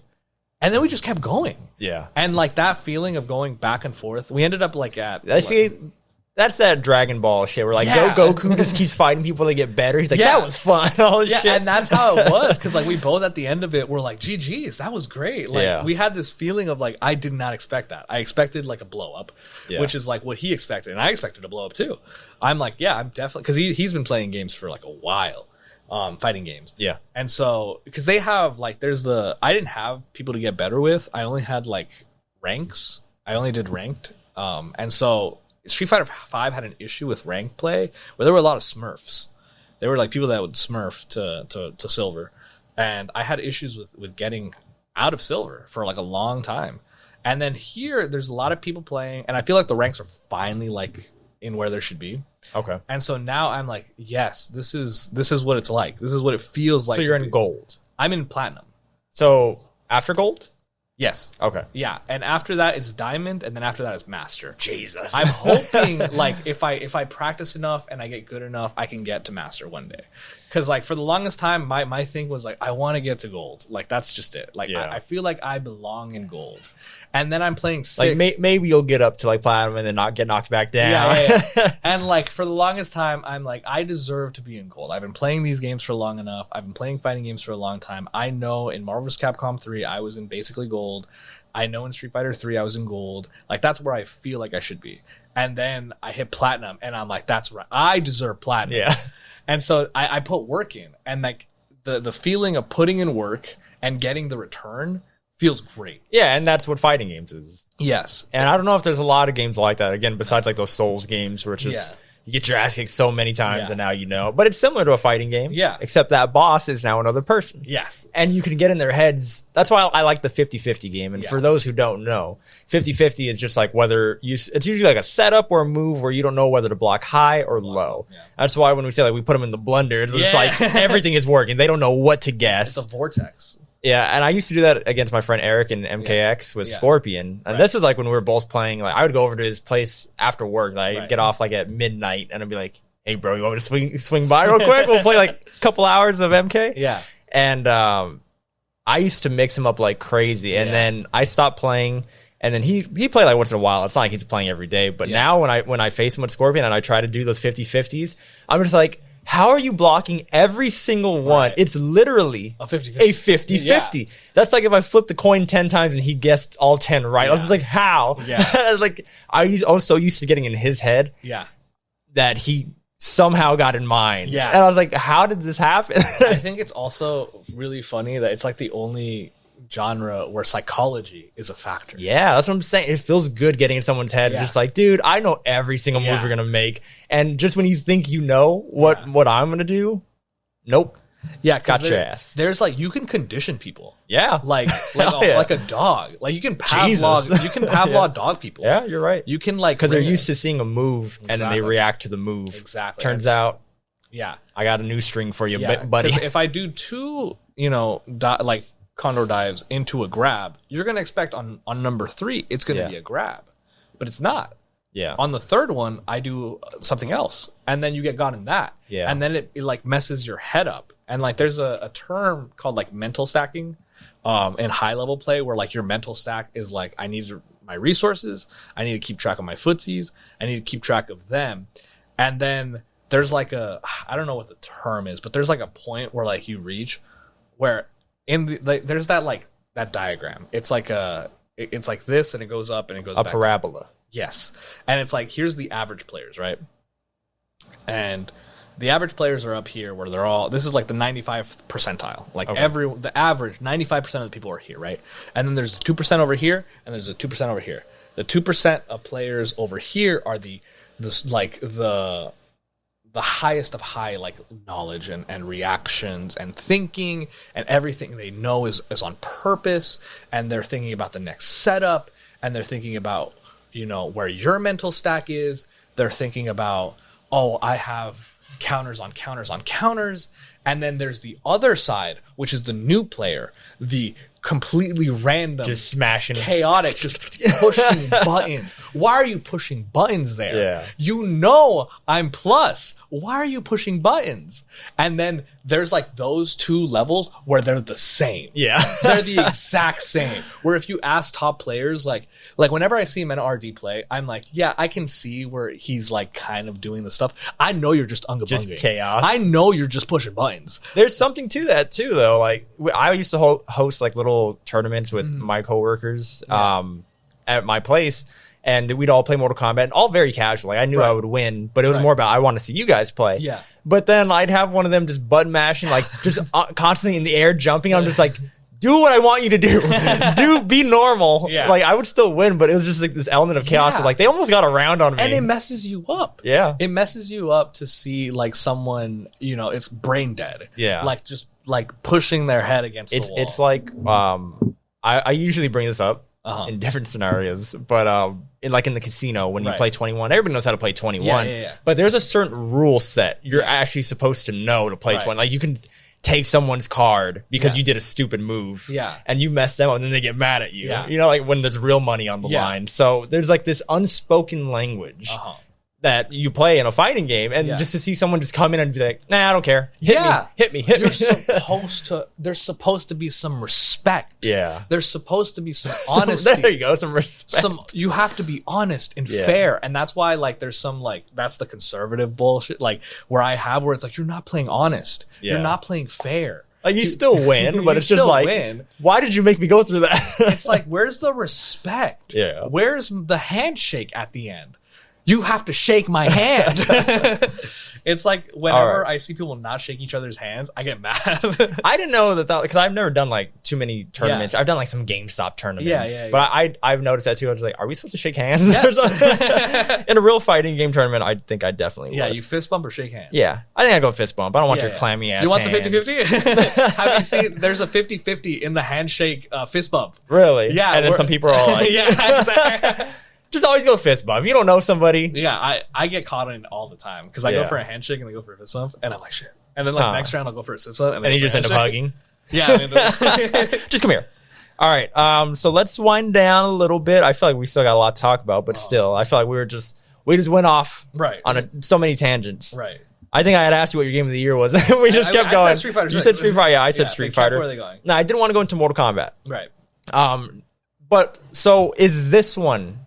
Are you watching trailers? Like what's going on? I've seen trailers. I've seen gameplay. I'm gonna wait like 2 months. But you're interested. I'm interested. I'm gonna wait 2 months. I'm gonna see how the people take it. Yeah. I know it's gonna do gangbusters. Money wise, it's gonna do. Yeah, the casual market's gonna eat it up like crazy. But I want to see like what it is as a fighting game. Like I don't care about sales. I don't care about it's gonna sell 8 million. Who cares? I was a little worried going into this because after MK11, I was just like, well, MKX is one of, if not my favorite fighting game of all time. Yeah. And MK11 was such a step back where I still put like 400 hours in MK11, but I was just like, it didn't connect with me. So this one, I didn't know what to expect. Yeah. And then it got revealed that they're doing the cameo thing. So an assist fighting game. So that. Yeah, that's what I want to get into. Y'all gonna have to learn. You're gonna have to learn. It's gonna get like. Well, that's not hard for me. Like, I play Dragon Ball. Yeah, you're I've teched in Dragon Ball. You're fine. But the casual mark, like the beginning. Oh, they're just gonna throw shit out and be happy. Mix up, like whatever. Oh, Scorpion Sub-Zero on the same screen. Cool. Because they've done it before in Marvel Heroes versus like Capcom. It's like it was the first MVC. It was just one assist, right? Yeah, it was just one assist, and they weren't in the game. They weren't like a fighter. They were just an assist, and that game had some complexity, and it was like one of the first games to do it. And so I think it's fine. I want more. I want a character. Give me a character and then give me another assist after that. Like, I think making it a 2v2, I mean, we'll see how it is because, like, it looks like they're modeled. Like, they have the models. But I don't know if it's too complex for them or whatever. Mm-hmm. But I do like the assists. But it is, like, one of those things where it's like, you will now have to learn. You'll have to learn setups. Yeah. You'll have to learn combos. So I don't think it's going to be as crazy as a Dragon. I mean, there's only one assist, so it's definitely not going to be as crazy as Dragon Ball or Marvel. But I like what they're doing here, and as they're revealing more characters and different archetypes, which is kind of weird for Mortal Kombat to be doing that. Yeah. Like Guilty Gear was heavy on archetypes, and I know Street Fighter is too. Yeah. But Mortal Kombat's never really done that. Yeah. They've tried. Like they'll have a grappler here or whatever, but. Some of these characters, like Kenshi is straight up a puppet character, which has never been a NetherRealm thing. Something that I'm like, once you put a puppet in your game, you're trying something. You're doing something. You're trying to get the anime crowd in there. Yeah. So, there's different archetypes like that. Like just yesterday, so we record this a week before it comes out. So just yesterday, which would be last week for you people. Yeah. They showed 3 characters. They showed gameplay for Smoke. Yep. They showed gameplay for Ashra. Yep. And they showed gameplay for Garrus. Yes. And all 3 of them play completely different. Yeah, like I saw. Smoke. I didn't like that. You didn't like. I played Smoke. So you don't like what they did to Smoke. I mean, I liked his old school. Because he seems like your style. I know now, but I'm like, I like the mix-ups. I like the. But that's what he's good at. Now, it doesn't look like a lot of his strings are where the mix-ups come from. Yeah. It looks like his special moves are where the mix-ups come from. Right. So that's it's kind of a little basic, but then when you add the assist element in there, that's what I was going to bring the assists up. Is that it really does show that the assists are more to hide the character's weaknesses. Yes, and that's why. So they're not there just to extend combos and do crazy shit and go into super to super to super like how the Marvel games do. It's just all right. How can I get rid of the tier system and just make everybody viable? Yeah. So seeing that Smoke was a little simpler than the other two. Yeah. Because Ashra was a stance character. Garrus had everything. I don't know if you saw the breakdowns. Yeah, I saw. Yeah, Garrus just has everything. Yep. He has all these different mini games that he can play. Yeah. Ashra changes stances, and by changing stances, like one can cause the other one to do more damage. Right. Smoke seemed a little more simple, but his whole thing is getting in. Like all his tech is to get inside and to cause chaos. But then you add somebody, like let's say you add an assist. They showed Goro off too as just an assist character, and him he's like your grappler. Yeah. Your grappler.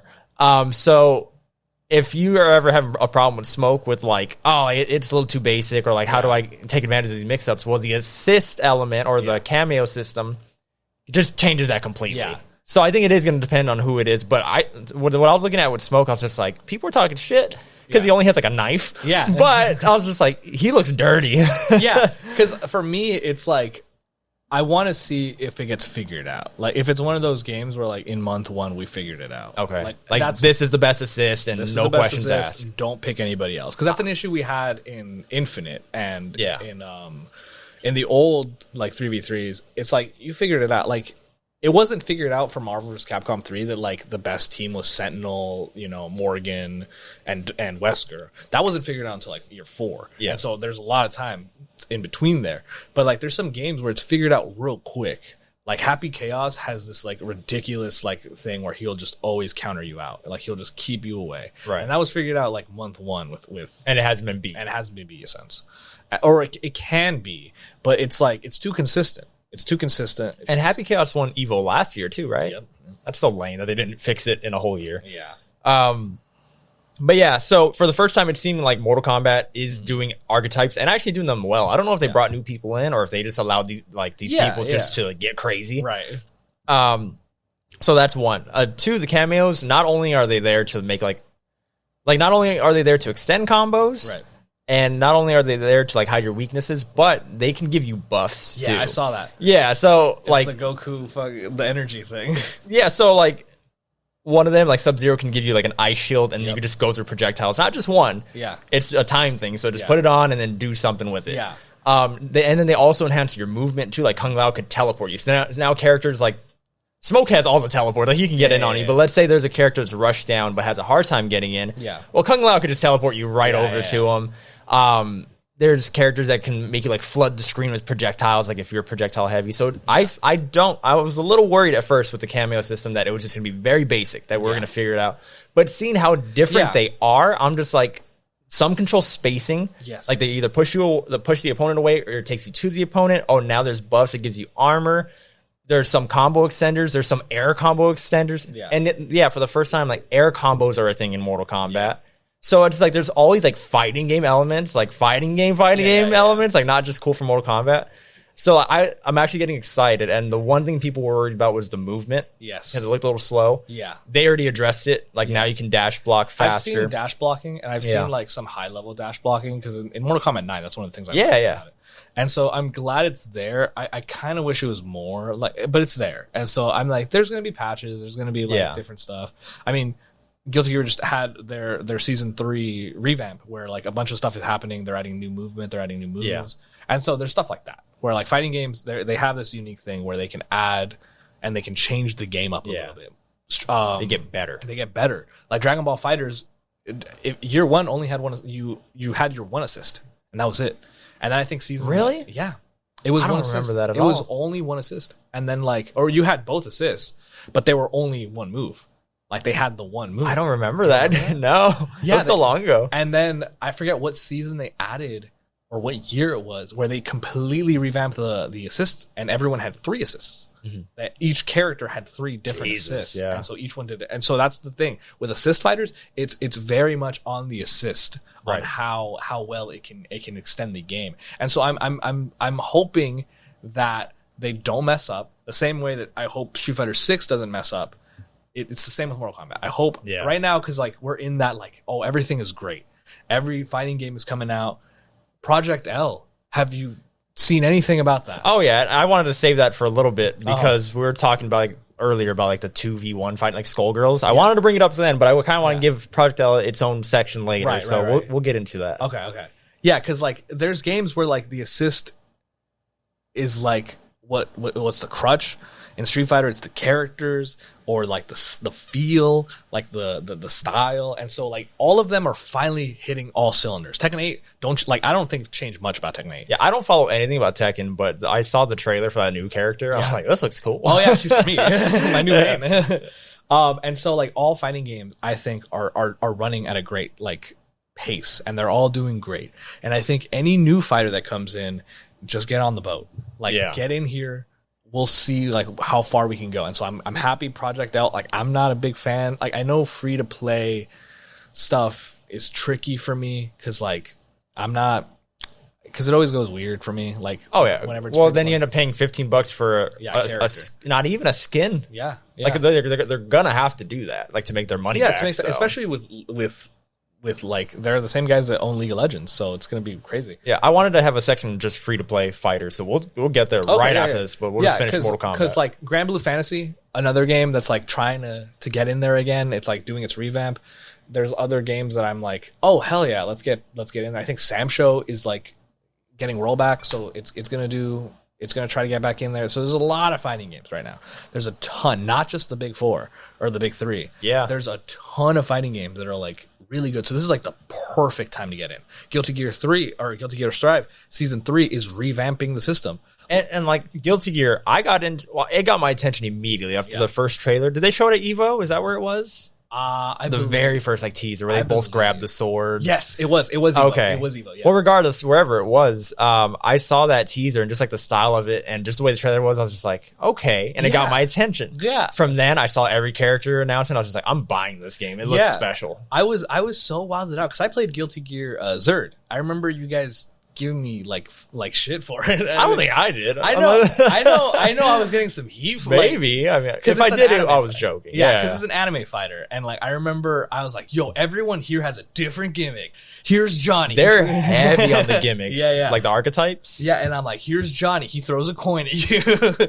Here's May. She's got a dolphin. Like, here's the stance characters got like 2 stances. Like they're all mix up heavy. They have so many archetypes. Puppets, rush down. And Guilty Gear did well, like really well, like financially and how big it is in the fighting game scene right now. It just goes to show like it's not just the big 3 and everybody else. No. Like, there's a big 3 and then like we're like welcoming everybody else, like give us more experience. Well, yeah, because like I'm happy that there's new games joining the fighting game like community, and like I love that like it's not just I want to play Street Fighter, get into Street Fighter. I want to play an anime fighter, get into, Guilty Gear. Like, it's the perfect time, I think. And you know what's really cool is that the big 3 are all dropping this year. Yep. So what does that leave the next, 3-4 years? Either we're going to have another drought or it's time for these guys to step up. Yeah, I feel like this is the first time where, I don't think we'll have a drought. I think we'll have, a while. Unless they mess up. Unless they because, that's the thing, right? Like, Mortal Kombat, I don't like that they it's not that they mess up. It's just that they don't add anything and they don't do anything to stir the boat, because you made $8 million. Like, you don't need to do more. Well, they are trying to learn how to keep the game alive for longer than 2 years, which is why they had story DLC. Yeah. They said this game they're going to support the longest they ever have. Yeah. So the longest has been 2 years, so maybe 3. I hope so. I know for Street Fighter and Tekken, they go for 6 years, 5 years. Yeah. And that's crazy. I think it's fine. The game feels great. Tekken feels great. Just keep adding characters and stages, and we're happy. For Mortal Kombat, that's the one that's going to have to work a little bit harder. And for the other fighting games, I think just it's not that you have to add anything different, because I feel like we have what we got. Under Night, making a sequel to its game, I think it's crazy. I thought that was just going to be because there's a lot of games. Do you know about the bathroom tournaments? No. There's these games that are they're beloved by their fan base, but they don't have any support. They don't get any love by the official developers. And so a lot of times they don't have space to, be on the tournament floor. And it's I want to play Melty Blood. I want to play Under Night. You want to play Arcana Heart? I got it on my laptop. Nice. I got it on my laptop. We need a space. You want to play in the bathroom of this hotel? Yeah. And then so while they're at tournaments, this is the thing. We run a set in the bathroom of the hotel, and we'll run a. Why not just at a hotel room? Because they're playing Street Fighter on the main screen. Okay. And so there's it's a space issue. Gotcha. It's there's these games where it's they're on a laptop. Yeah. And you play them in the bathroom because it's quiet and Right, they're trying to take a shit and then no, you gotta go to the other bathroom. Go to the girls' restroom. Yeah, Nobody's there. We got 2 bathrooms. We're running the set. So they're for those games, I think the only thing they need is just more exposure. I've been repping, those games for a while. I've been repping Skullgirls forever. And like I feel like they finally got like some love like in the last. If they made a sequel and just came in hot with marketing, everything, it would be huge, I think. Yeah, because there's games that I love that don't get any support, like, and it sucks because like I love them, and so I think that's the only way that they've been supported is just shouting them out. Like Grand Blue Fantasy, I think is fine as a fighting game, and it's getting some love. Under Night got main stage presence, and I thought that was awesome. Them making a sequel is awesome. Like games like I haven't heard of this. No. I'll look into it. Yeah, it's like an anime fighter. It's like one of those things where it's like those games just need more love, and I think that's the community part of it. I think just have more community. I know at the local that we got, it sucks because it's only the big four. Well, we're a small valley. I don't think we have enough people repping these games yet. Yeah, and that's the thing that makes me sad because like you said big four. Who's the fourth one? Well, they consider Smash Bros. Okay. Yeah, they consider the baby. Well, if we're talking, we're talking money. They're like is there a section where I shit on Smash for 2 hours? I wanted to bring up Smash, but this baby game for babies. You like Smash? I like Smash. I like Smash as a party game. Yeah, I like Smash as a game where we don't think about. We can turn our brains off and turn items on and have fun. I hate competitive Smash. I think... Go ahead. I hate competitive Smash. I think it breeds toxicity, and it's the one... Like, you know how there's, like, the fighting game community? And, like, I feel like Smash is the fighting game community, like, detergent. A deterrent, I should say. It, like, pushes and makes all the other fighting games look like shit.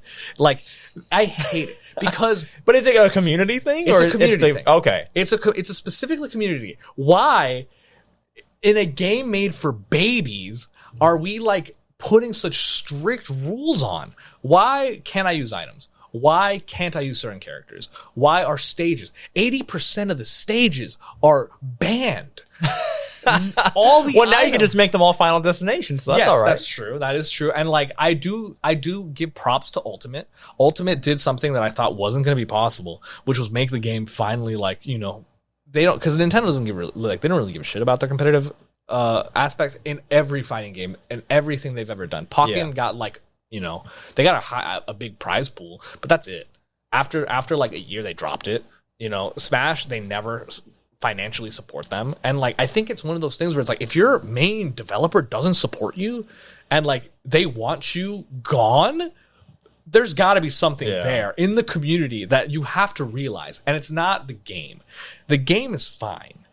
I don't care that the game is like a bad game. I'm not saying that. It's a good game. It's the players. It's the community. It's the Smash community that I despise. Right. It's like it's a thing I experienced in college where here we go. Where hey man, we're having a party. There's 16 of us. We all want to play fighting games, right? We all want to play a big game. We want to play a Mario Party. We want to play Mario Kart. Yeah. That's another thing. Party game. Yeah, a party game. And like Mario Kart's another thing that I kind of give heat to. Like, why are we making Mario Kart competitive? Like, I guess you can make anything competitive, but I didn't know that there was a competitive Mario Kart scene. Here. We have one here. And and for me, I'm like, why are we doing this? For me, it's like, it's I understand it and I get it. It's because it's like, it's a game for babies. And so everyone can get in.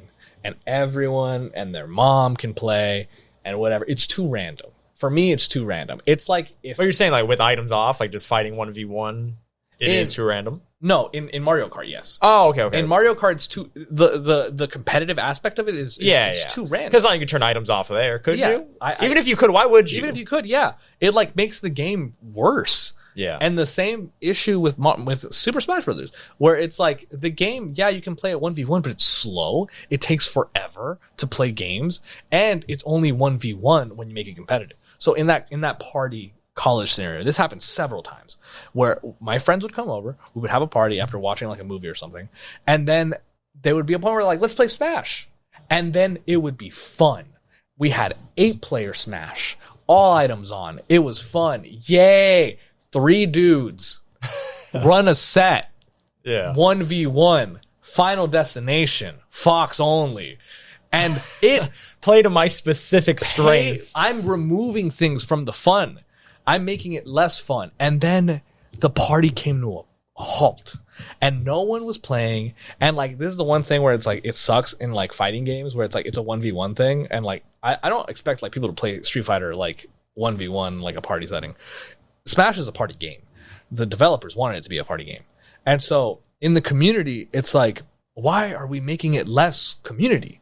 We're like making it worse. And it's the one game where you can play a 12-year-old. And there's like no, to my knowledge. What do you mean? It's the one game you can play 12. Well, like as a 12-year-old. I understand you can play like a 12-year-old in like a bracket, in like a Street Fighter game. Okay, at Evo, you can probably play like an 8-year-old kid at Evo. The issue I have is that it's like Yu-Gi-Oh.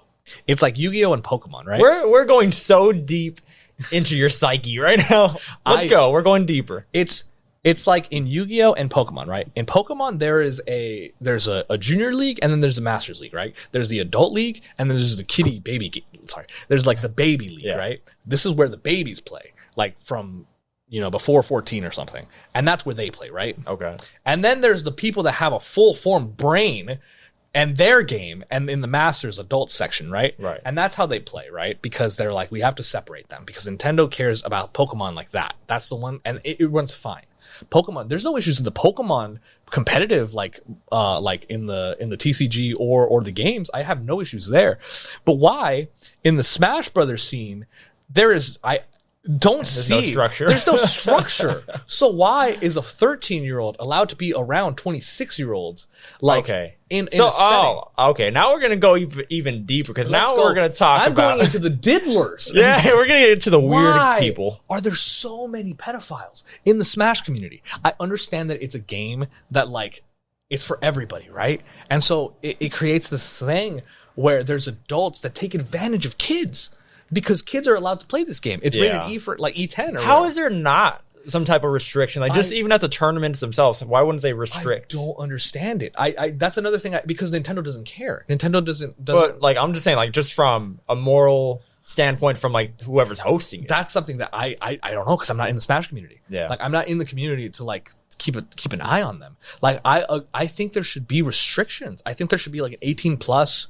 That's what I'm saying. Yeah, if for a kid-friendly game like that, you would think that would just come naturally. Because why does it happen so often that in the Smash community, it's not like a once in a blue moon? Like we find out there's a diddler like every couple months. Like just at Evo, while Evo was going on, they finally kicked Smash out of Evo. Right? They kicked it out like I want to say 2 years ago because there's some issues with it. Right. It takes too long. The game like. You have to play it on a CRT. If you play it's melee, right? Yeah. If you play melee, you have to play it on a CRT because of lag. Yeah. And you have to play on weird busted up controls. Like just let it die. And so let it die. And so there's way too many factors into keeping this game community alive. And they had the issue of having the same 5-6 dudes like in top 8 and it never changing. So is Mango still there? Yeah, Mango's still there. Hungry Box is still there. Leffen left, and Leffen went to Guilty Gear, and he won Evo. And all of us, I feel, in the crowd, gave this man the most silent reaction when he won because we. But it was just boring too. Like it was the happy. Chaos and he played Happy Chaos, and it's like one of those things where it's like I don't think it's like a melee player, Smash player thing of like Smash players want to play boring. It's not one of those. It's just that like either way, he won. He won, and like it was a boring ass grand finals, and he won. So whatever. I guess the Smash community is like, yes, we did it. We beat the fighting game players, and it's like you beat him with one of the most broken characters in the game. Congratulate your community, got a dub for once. Yeah, you got one. You did. Even in that weekend, there was a pedo. Like someone came out as a diddler. That's what you were talking about. Someone came out as a diddler in the community, and it's like it was a kid that got diddled. Like it was. Well, that's a whole other thing. Like that's just something that I'm not saying that's just something that happens. We got to deal with it, but that is a trend. I think it's ridiculous that it's not something that's like, oh, did you hear about this? It's like again. I don't know how you fix that. That's something I don't know how to fix because it's not like it does suck because it seems like the only way to fix it is just stop hosting it everywhere. But it sucks for the people that are just because there are people that do want to play competitive Smash, and there's people that do want to like actually have a good thing. It's just I don't understand why the community specifically is filled with such like toxic people, such like manipulative people. I don't see it anywhere else. Well, it seems like whoever's in charge. I don't know who you point to, but whoever it starts at the top all the time. Yeah. So someone allows that to happen. Yeah, because I know at Evo, it was because the guy that was hosting Evo was like one of those pieces of shit. Jesus. Yeah, and so he allowed Melee into the game, and then like Melee would run over other games times, and it like would take over their slots because the games were so slow because people were like stalling out with like certain characters, and so like it affects the rest of the community, the rest of the fighting game community. And there's like a whole thing of like, let's smash into the fighting game community, and we tried that. Yeah, we tried. It didn't work. You guys are stinky. And like, say stinky? Yeah, you didn't know. Like, well, isn't everybody stinky? Well, yeah, but there was like 1 year where like Melee was there for like a ridiculous amount of time. Was that when they brought it back for the first time? Like it was 2-3 years that. ago. It was something like that, and then like they had to air out the venue, Jesus, because it smelled so bad. And it's like, well, what happened? Like one of those things. What's different this year? And I'm not trying to like pit, you know, the Smash community, because there's like the fighting community and the Smash community, and you just called them all stinky. I did. They're all stinky, and it's not. I want them to be better. Like, fix your issues, and then get some deodorant. Shower. Deodorant. It's like $1. Stop letting diddlers into the community. Yeah. Stop. Serious issues. Because you understand they're there. Why are you still doing it? Like, I had an acquaintance, right? He was one of the friends that I had in college, that he was one of the ones that would be like competitive Smash right now, 1v1. He was one of the guys. Yeah. And, you know, he played competitive Smash, and like he did the whole thing, and then like it was in between the pandemic where one of the commentators was accused of sexual assault, right? And he was friends with him. And like, I'm like, okay, they're friends and they're buddies. And this happened to like 2 other guys. And during that like pandemic, a lot of people got exposed for sexual assault. That was the 1 year, right? Where that was the 1 year. It was like a big ol'... Yeah, and it was like majority Smash community. It was like a ridiculous amount of Smash players just coming out as sexual assaulters. And like, I remember I still follow him on Instagram, and like I still follow him. He's still hanging out with him. Yeah. And he's still hanging out with the other guy that was also accused of sexual assault. And they weren't at Evo. They were like somewhere else. And it's like one of those things where it's like, we know. And it's like, why? Why is this still allowed? Like, I'm sure if Evo was allowed at like if Smash was allowed at Evo, they would be there. And it's like, well, who knows? Because now Sony bought Evo. That's right. And I'm appreciative of that. I appreciate that, because, and they bought it after all that drama too. Like, they just bought it. So maybe they're gonna lock some shit down. And I'm glad, because Pokimane is like one of the front runners of that, and she's like super against it. And so like I don't think I'd heard anything. Like, I didn't hear anything this year, because there's always like a couple days passed by. This year was COVID. Like, a bunch of people got COVID from Evo. But like years before, it was like, oh, did you guys hear about this sexual assault that happened at Mandalay, like over here? And like, it's like, oh yeah, we know. And it's like, it sucks.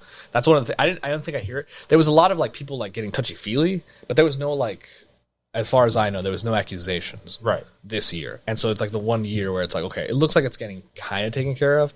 I think the issue is it's a bunch of like young adults drinking in like Vegas that causes that. And so that's an issue in and of itself. So when we add a bunch of 14, 15-year-olds that like to hang out with them, that's where it gets weird. And that's why like I'm glad the Smash community got kicked out of Evo. So to put a nice little bow on your little rant here, what do you think they should do going forward with Smash? Just kick them out? I think they need to figure out why they attract so many bad people. I think it needs to be talked about and understood that it's like the correlation between toxic and like manipulative people in the Smash community is kind of weird. Yeah. Like, and I don't think kids should be allowed around Evo. Are you sure that kids could even enter Evo under 18? Under 18? Yeah. Really? You can. Maybe that'll change. Maybe that's how you do it. Maybe. I know there was like this past Evo, some kids were in there, but like maybe make a bracket. I think one of the easiest fixes is to have a kids league and an adult league.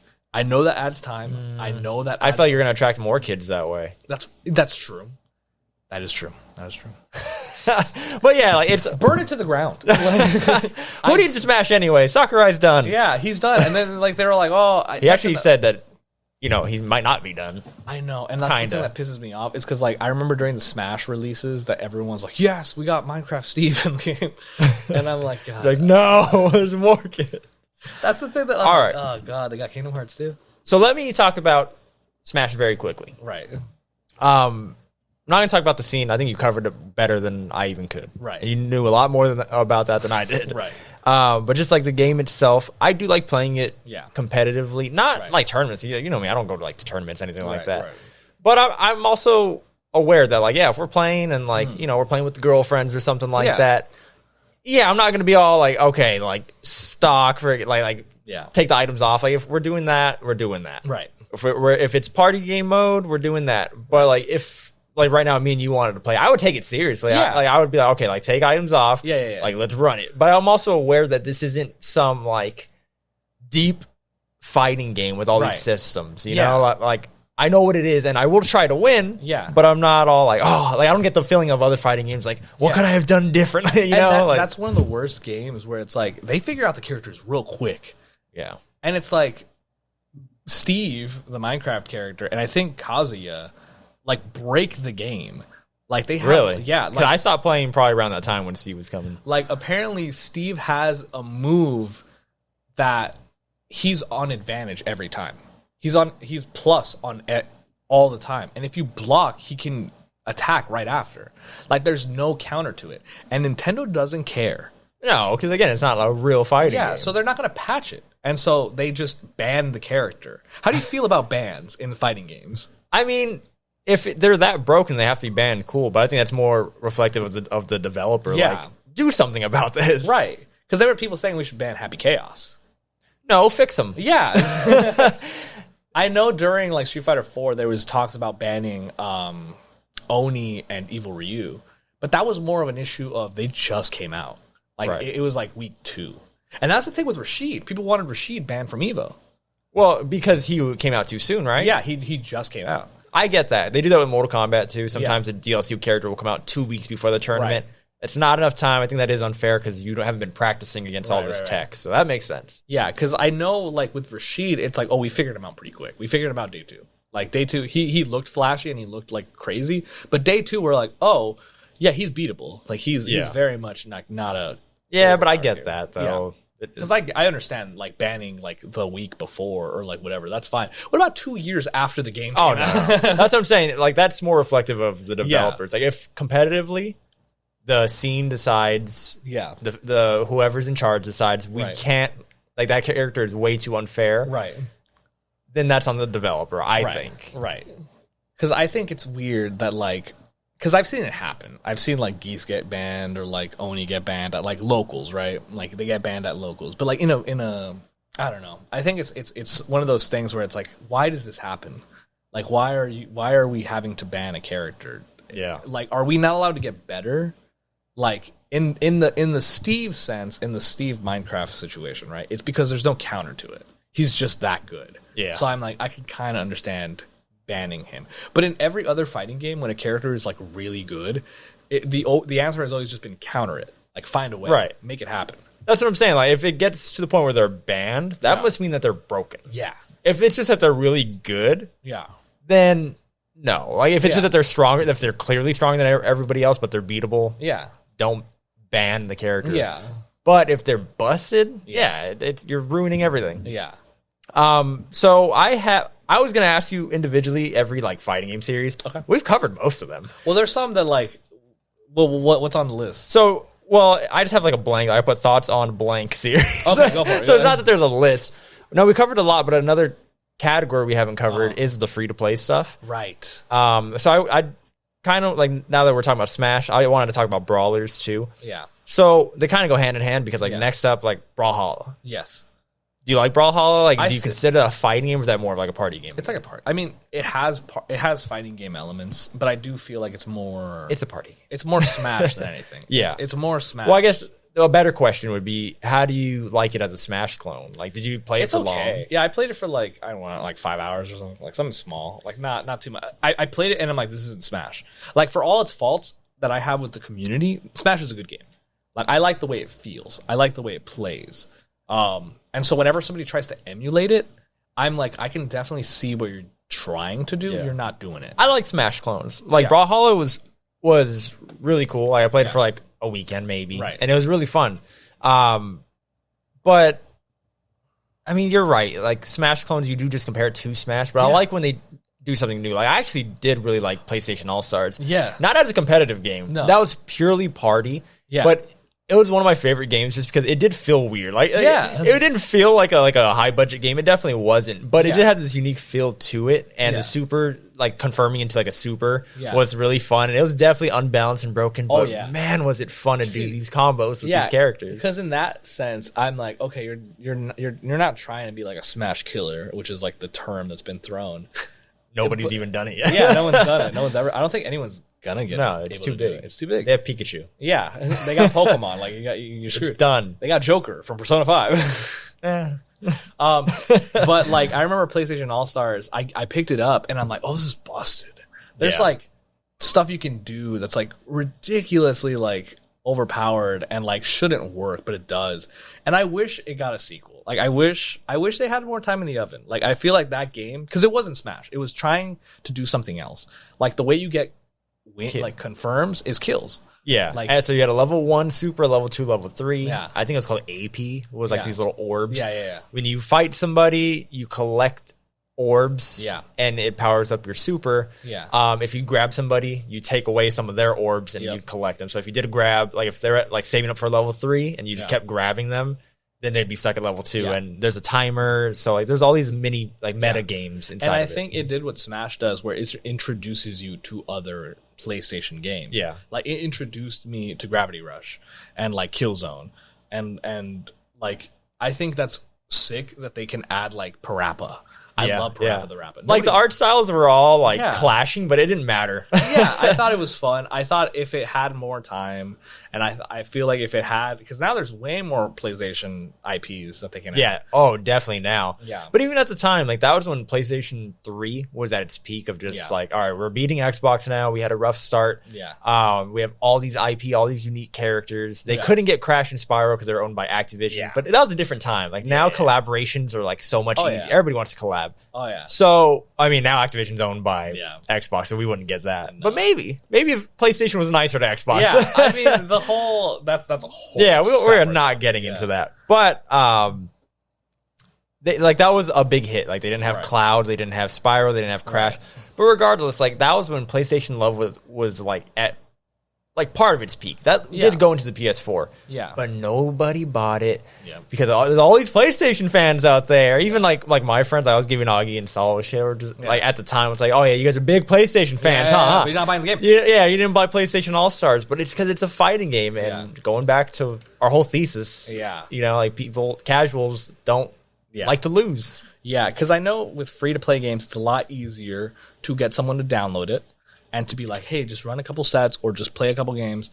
You know, I know right now they're not free, you know, but they're free. Like they're free. They're free for entry. Yeah, like they're free. Like that game's gonna go on PlayStation Plus. Which one? Like the PlayStation All-Stars. It went on PlayStation Plus like a couple months after. And then like Nickelodeon All-Stars, you know, the other one. That one went on PlayStation Plus and Xbox Game Pass like a couple months after. Right. Like there's some games, after I spent $40. I bought that one too because it looked cool. Yeah. Like there's some games where you're like, this is definitely a game that's gonna go free to play. Or they want to be free to play. I remember Multiverses. Is that on the list? Well, it's free to play, but I wasn't gonna bring it up. So Multiverses was like, it's dead as of right now. They're gonna revive it, give it a second life, which I think is probably the best thing for them. I definitely think it needed more time in the oven. But it had such a hot launch. Like everybody played that shit. And that's because it was free to play. Like the concept of free to play is such a casual like what's the word? It's like honey for bees. Like it's like a bait. Like free to play is so easy to get your friend to play. Oh yeah, to get your buddies to get into. I got my brother Augie, who doesn't play fighting games, to get into Multiverses, and me and him were having so much fun. Like he was telling me to get on and play Multiverses. And one, it's a party game, but two, it's free to play, and it's the biggest barrier for entry is that you have to pay $60 to suck at a fighting game for a couple weeks. You know, like that's the worst. And so I'm glad that there's more free to play stuff. I know, but specifically fighting games, like okay, especially fighting games because it's a great way to get casuals into the game and to get them to learn fighting games. Like Project L is going to be free. Like it's a 2v2 and it's one of those things where it's made by Riot. So it's made by the same guys that made League of Legends. And so there's going to be some issues because have you ever played League of Legends? No. It is the most toxic fan base I've ever been a part of. It is. The only thing that I've seen with that fan base is just like, oh, the League of Legends guys are going to enter the fighting game community, and I was like, I don't know what that means, but how much do you know about the Project L? So okay, yeah. So to answer your question, you asked me like an hour ago. Yeah. I've been following like all the stuff that you put in the group chat. Like I think I've seen everything. Right. So it's a 2v2 where 2 players play at the same time. So and like not even that, like just the accessibility because 1, it's free to play. It's free to play. But 2, yeah, it's a 2v2 fighter. But not only is it 2 players versus 2 players, it could be 2 players versus 1. Yep. And I'll be controlling both. Yep. You know, people on my team versus you and like a friend of yours. Yeah. So it could be a 1 versus 1 fighting game in terms of players because no matter what, it's a 2v2 fighting game. But it could be 1 versus 1, 1 versus 2, 2 versus 2. Yeah. Just like, I guess accessibility is like the wrong term because now that goes, you know, we use that term for like handicap stuff, you know? Yeah. But it's just, I guess, it works. It works. Yeah. It's just more accessible to casuals. Yes. And I think this is it because it's very tricky because I think free to play is fine. I think getting people to play is fine. We're about to hit something that I've never seen. I think. What do you mean? Why did you drop that combo, Gabe? Oh yeah, and that's the thing. Like other fighting games have done this whole thing. Like Mortal Kombat 9 did the 2v2 thing, and that was that was because I know what you're talking about. That was like a party thing. Yeah, exactly. I was about to say it's a bare bones. It wasn't like, oh, we have these deep systems, nothing. No, this is a 2v2 fighter baked into the game. And the fact that you're going to play online, and it's going to have rollback, so it's going to have great online, and it's free to play, and so many casuals are going to be on there, and there's going to be so much toxicity within your own team. Dude, I've never been, because I've seen it happen. I've seen fighting game players be like, oh, he's spamming. He's spamming the same move over and over again. But that's like something that you have to understand. You're gonna learn it. You're gonna learn that, hey man, jump. Yeah. Hey, block. Like that's something that you can learn. In Overwatch, in League, in Valorant, in like Call of Duty, in Dead by Daylight, there are 4 other people next to you. There is the other next to you. When we lost, why did we lose? I can't wait to hop in there with you though. Oh god. Because sure, there's that toxic element, but that's where your mind went. Yeah. My mind went where like, I can't wait for George to pop him up in a combo. He tags me in, I get him in the air, tag George back in, and he hits him with like a super, like just like the teamwork. This is like the first game where you need a lab with a friend. Yeah, that's crazy. I think it's a much necessary kind of thing that we need to experience as like a fighting game community, because I thought you meant us as friends. Like we need to go through this together. I think it'd be fun. I know me and you can hit the lab for we'll talk shit to each other, but I don't think we'll actually there will definitely be a moment where if you drop a combo, I'll be like, we could have won that. Yeah, we had that shit. So I'm sure, you know, because we're good friends. Yeah. We'll be fine. Yeah, of course. It's gonna kill some friendships. I know it is. Can you believe how this is gonna be competitively? Like, I think because that's the thing. Because I'm like tasty to the toxic shit. Because like that's something that like I like when, you know, in League. There's like it's toxic, right? It's super toxic and I hate it. But there's something really kind of funny when the toxic player gets his shit kicked in. Okay. Like there's something really funny about that. And so part of me has this idea, like not with you, but like I have a feeling that like there's gonna be 2 friends that are like pieces of shit together. Like in the competitive scene. In the competitive scene. And I can't wait for the toxic one to die in the game and the other person to win. Yeah. And then they be like, I won for us. Yep. And let me give you another element too.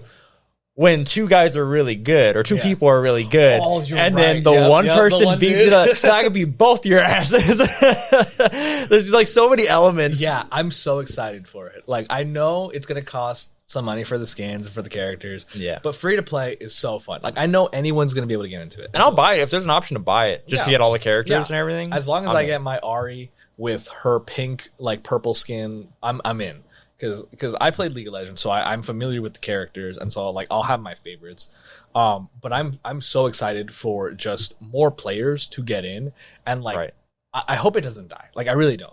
Because there's a thing where like fighting games come in, and there's like this essence of I want them to succeed, because if they succeed, the rest of the community succeeds. Right. The rest of the fighting games succeed. Like it's not just I want like this game to die. Like I don't want Mortal Kombat, for as much shit as I give Mortal Kombat players, that like you let your game die in a year. You let your game die. You play it for 2 months and then you stop playing it. Like I want people to play the game. Yeah. I want people to learn how to lab. And I'm hoping with the assists or the cameos that it is going to be like, no, we're still finding new things in year 2, you know, like, and then just adding more cameos and then buffing nerfs, whatever you got to do. Yeah. I'm hoping this game does last longer than that. Yes, because I feel like it's more options, you know? There's more options to play. Because, like, there'll be some weeks where I'm, like, playing Street Fighter. Not right now. I feel like Street Fighter 6, like, I had it with 5. Where I'm like, ugh, I hate, like, it's not that I hate it. But it's like, I want to play something else. And I'll play, like, Fighters. And, like, I'll play Strive. Or I'll play Tekken. And so there's, like, more options to play. Right now with 6, I'm, like, having so much fun with 6. I don't know when that feeling will go away. Like, we're in month 2. So I'm sure there'll be a point where, like, during, like, a small drought. Like, during, like, a 3-month break between, like, Aki and maybe Ed. Because I feel like Ed's not going to do it. Unless they show Ed and he's, like, super sick. Like, maybe. But right now I feel like between Aki and Akuma, that's when I'm gonna be like, I don't know about that. Yeah. Especially with like, once Evo's done, it's like we gotta wait until. For now, it's the Capcom Pub. That once the Capcom, and that's right after Evo, huh? That's such. Well, I think it's next year. Oh, okay. Because we started the tour, like the cup has begun. So I think Angrybird gets like like he gets in. So it starts with Evo. Yes. But, like, it rolls out throughout the year, right? Yeah. And so that's the one with the $1 million pot. Like, that's the... Did you jump I didn't know it was that high. You didn't know that? So, no. Yeah. Street Fighter 6, because... So, something I wish fighting game had is the same support and love from the developers that League of Legends and Valorant and Overwatch... In terms of, like, the money, in prize terms pool. of money and the prize pool. Like, getting, like, $3 million in, like, League of Legends... is crazy to me. That's like you can. I'll say you could retire, maybe not today. Yeah, like sometimes if you were good with your money, you could probably retire. Yeah, and sometimes they get like to $5 million to $10 million. Like the prize pool is crazy. Like, okay, you're in a team of 5, right? Let's say you're in a $5 million like thing. That's $1 million each. Yeah, like all of you, and like that's why it gets so tense, and that's why it gets. I think that's why it gets so toxic. It's because the prize pool is so big. But fighting games rarely have prize pools that big. No. But like that's the thing is I do think fighting games are at their most popular right now. I did ask you that question earlier. I do think that if we're just gonna keep growing, like especially if Sony bought Evo, like they're gonna make that a bigger deal. Yeah. And this past year, it felt like E3. It felt good, yeah. They're calling it E3vo. Where like the main stage, like Mortal Kombat's finals were day 1 because not that many people, 600 or what was it, 500 entries? I don't even know. Some small. I should have joined. You could have got in there. You could have beat. No, I don't like MK11. Imagine entering MK11 when there's only 500 people and you get 500. Dude, that's, like, God damn it. The other one is imagine getting into Street Fighter 6 and you're in 7,000th place. Yeah, that one feels weird. That one feels like, it was the biggest pool and I was the worst. Imagine going 0-2 at Evo. I want to go to Evo. That's another thing. I've always talked about it, but I want to go. Like I feel like it's one of those things where like I need to experience going 0-2. I want that. I need to experience it. And then like going to the pools or something like like right at because we're in Vegas. That's what I always said that because my friends were always telling me I was the fighting game guy. Before I met you, I never had another fighting game friend like that. Again, except for my friend Eric. I feel like I always got to credit him. Otherwise, he's going to give me shit. Other than my friend Eric, who only plays Mortal Kombat. But our idea that I always mentioned to them was like let's go to Evo. Right. Like whoever wants to come, we'll go. Yeah. I'll lose eventually because I know I'm gonna lose. We'll go like we'll go. I'm gonna try my best, but I'll probably lose. And then right after, we're in Vegas. Yeah. So let's have fun. We'll come back, watch like the finals. It'll be cool. Yep. Because I definitely that's something that I like. That's the only place where like you can play like really niche games that like don't have, because Evo is like one of the places where like you can play the fighting game that you love and it'll have some support there. Like very small, but it'll be like there. Like, have you ever played Catherine? No. Okay. I've heard of it. It's not a fighting game, is it? There's a 2-player mode in there. Really? So do you know about like the puzzles? No, I don't know anything. Other than the name, I don't know anything. So it's a game made by Atlas, the same guys that made Persona 5 and Persona series in general. And fuck a catchy. I purposely covered his face. Nice. I hate it.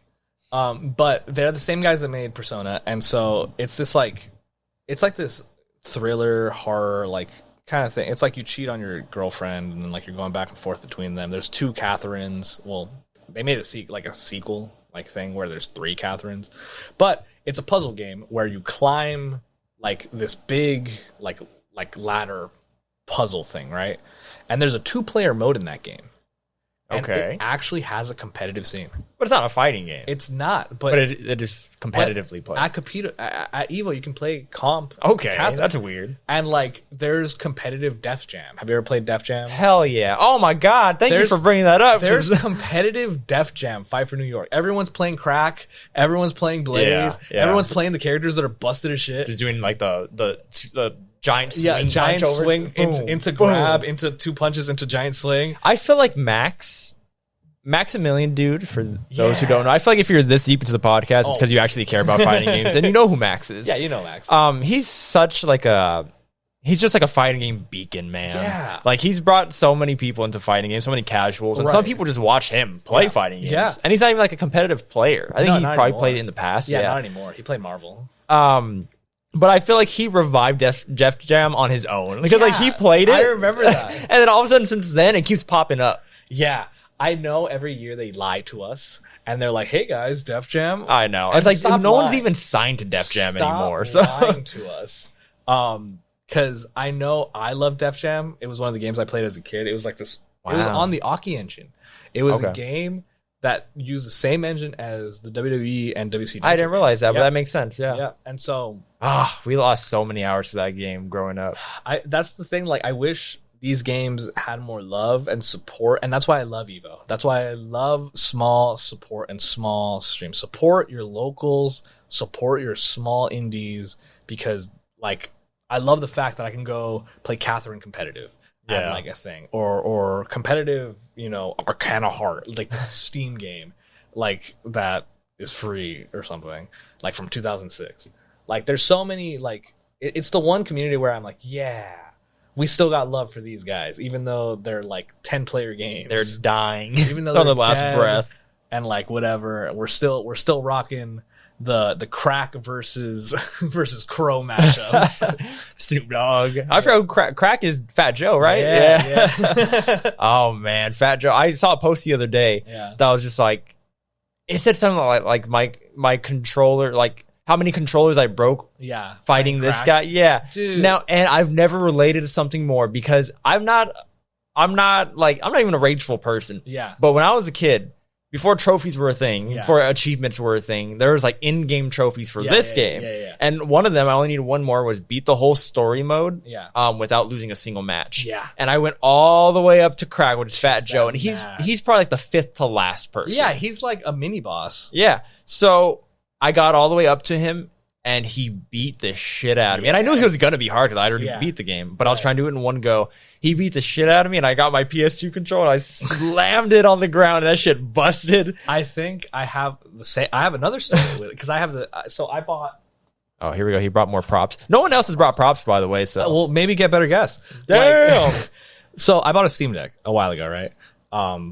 And it plays emulated games all the time. So I play a lot of fighting games on here by myself, because I wanted to play old fighting games. And I didn't even think about using it that way, because I want to play PlayStation All-Stars again, but I don't want to pull out my PS3. Yeah, it plays all that. And so I put Def Jam on there, because I was like, I want to play games that I played as a kid, and I want to see was it hard, or was I just a kid? Yeah. Was I just a baby? Don't tell me he beat the shit out of you. So I played the story mode. I played the story mode with my character, and I'm like, whatever. And I got to Fat Joe, and I've never felt so good. Just beating the shit out of Fat Joe. I perfected him. Nice. I beat him in 30 seconds. Damn. Like, I got into this combo loop that he couldn't get out of. And I was like, oh. Like, me as an 8-year-old was vindicated. Yeah. Because I beat him first try. Because it would always take me like 10. You ever seen those like memes? At least they do like for NBA. And I know you don't watch basketball, but you're on NBA Twitter. You love it. It'll be like let's say a player, I'll just say Steph Curry. Right. And I've seen the Steph Curry one. It'll be like the newer version of him picking up like a younger version of himself off the ground. It's like that. It's that feeling. Like it feels so good to play old fighting games or old games. We haven't talked about an old. Well, it's a 3D fighter. I don't know if it's on there. Arena fighters. Like how do you? Like what do you mean? Like Naruto, like Ultimate Ninja Storm. Okay. Like the My Hero games. Those games. Tenkaichi. Yeah, Tenkaichi. So Tenkaichi is getting a sequel. I saw that. And so it's not going to feel the same. There's no way. It's not going to feel the same. And the thing that I didn't realize is we don't have single player fighting games where we feel good. Like, what do you mean? I didn't realize because like I didn't think about it. Like, there's no competitive Tenkaichi like back and forth. Like me and my friend will play it and we're like, yay, whatever. And I didn't think about it when I was a kid. I played those games by myself. Okay. And I felt good playing them by myself. And I never played with my cousin. Well, you see, I guess we're in different boats because my brother's only 2 years older than me. So, like, those games we would play together. Like, it was like even like SmackDown versus Raw, those games. Like, I had someone to play with. So, yeah. I guess in this specific scenario, I don't really relate. Right. Because, like, arena fighters are in this thing where they're busted as hell. They're not balanced. They're not balanced. They churn them out every year. They don't put any thought into them. And everyone's like, yeah, let's play Naruto Ultimate Ninja Storm 3. And I'm going to play 6 Age Naruto, and you're going to play Konohamaru. Yeah. And like, oh, I ate your shit up. Like, of course, that's how it is in the game. Like, that's how it is in the story. So, like, those games are, like, kind of unfair in that essence. But they are so fun. They're really fun. So you asked what my thoughts are, and like Tenkaichi we grew up with, and you just kept replaying the same Dragon Ball story over and over. And so I think we need more of those games. I know Xenoverse is like that. Like Xenoverse 2 is kind of like that, but it's more like an MMO than anything else because of all the characters. I mean, the My Hero games, I like My Hero, but I know what those games are. So like if it was like a 2D fighter, that was like really like realistic, that was like My Hero. Oh, I love it. Yeah. And one of my questions to you, since we're already there now, was this is what I wanted to end with. Right. So if you have any other closing thoughts, we can get there, or any other fighting games that you want to talk about. I mean, I think I've talked about a lot of them. I talked about Skullgirls for like a minute. Well, anything else on like the arena fighters? Because not really. I think they stay in their little spot, like stay where you are. Specifically with anime, though, like Naruto, that got me like really into Naruto. Yeah, I think they serve their purpose of like getting people into the anime, not the game. Yeah, I think they do their bit there. I don't think they should be looked at in the same way as like a Street Fighter or Mortal Kombat. Well, like you never had people over to play those games with you. It divulges into a very quick it divulges really quick into I'm gonna play the strongest character. And and then my brother Augie, piece of shit. Yeah, Sasuke had this one move that was just completely broken. It was what's his Blackfire? Amaterasu. Yeah. So it would just go along the ground. It would go through, like they wouldn't clash. Like the projectiles wouldn't clash. It would just go through and then just hit you, and it tracked you. Yep. So and he just kept spamming it. And I was like, oh, he's like, this game is broken. Pick a more fair character. Yeah, it always turns into that. We always start with our Shikamaru's, with our Naruto's, like when they're young. Yeah. We always start there, and then it always divulges into Kurama. Like, the first two were pretty fair. Yes. Ninja Storm 1 and 2 were pretty fair. 2 is when it started getting a little busted. And then 3 was just like every move is broken. Yeah. And then we got to 4 and everyone's a god. Yeah. So like, but 1 and 2 were so cool, and like got me into like a lot of characters. Yeah. Like, oh yeah, like everyone gets their time to shine. Is it Yamato, the one that like has the wood? Yeah. Yes, I loved using him. Like I didn't like him in the anime. Or I liked him just fine in the anime. Yeah. He wasn't like a favorite. Yeah. But in the game, come see my Yamato. And like Kiba.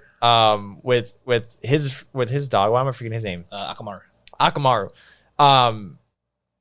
Like his what would they call it? Like when you would flick the analog stick, like I'm forgetting. Whatever, like, but anyway, it's like flick move. Yeah. Was what's his name? Akamaru would like jump forward. Yeah. But because I play fighting games, I'm like, if I spam this, he'll just go all the way over there. Yeah. So when they would like try to keep their distance, I just have Akamaru like going for him, like, all right, you better come to me or else he's coming to you. Those games are bust. Yeah, there's so much dumb tech you can do. And yeah, I think they serve their fun. purpose. I think they serve their purpose in their like little niche. I don't think because they sell like gangbusters, so like they don't have any reason to get better.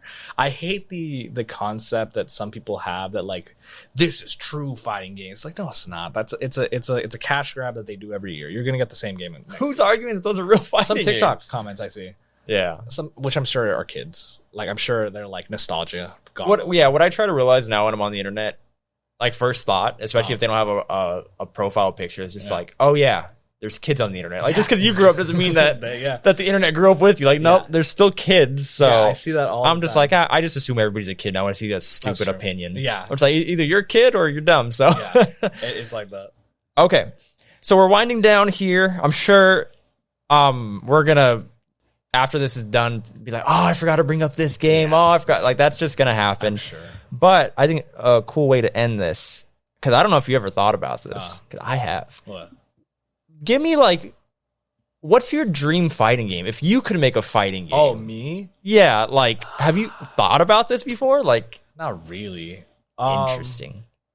Or let me just ask you now, and that way you can think about it. What like IP would you love to see in a 2D fighting game, like legit? Right. And then if you want to go deeper, what style would it be? For the longest time, I wanted Def Jam to come back. Oh, for sure, yeah. Just because the Aki engine was so fun, and just that style of like No Mercy, WCW Nitro, Revenge, like those games were so fun to me.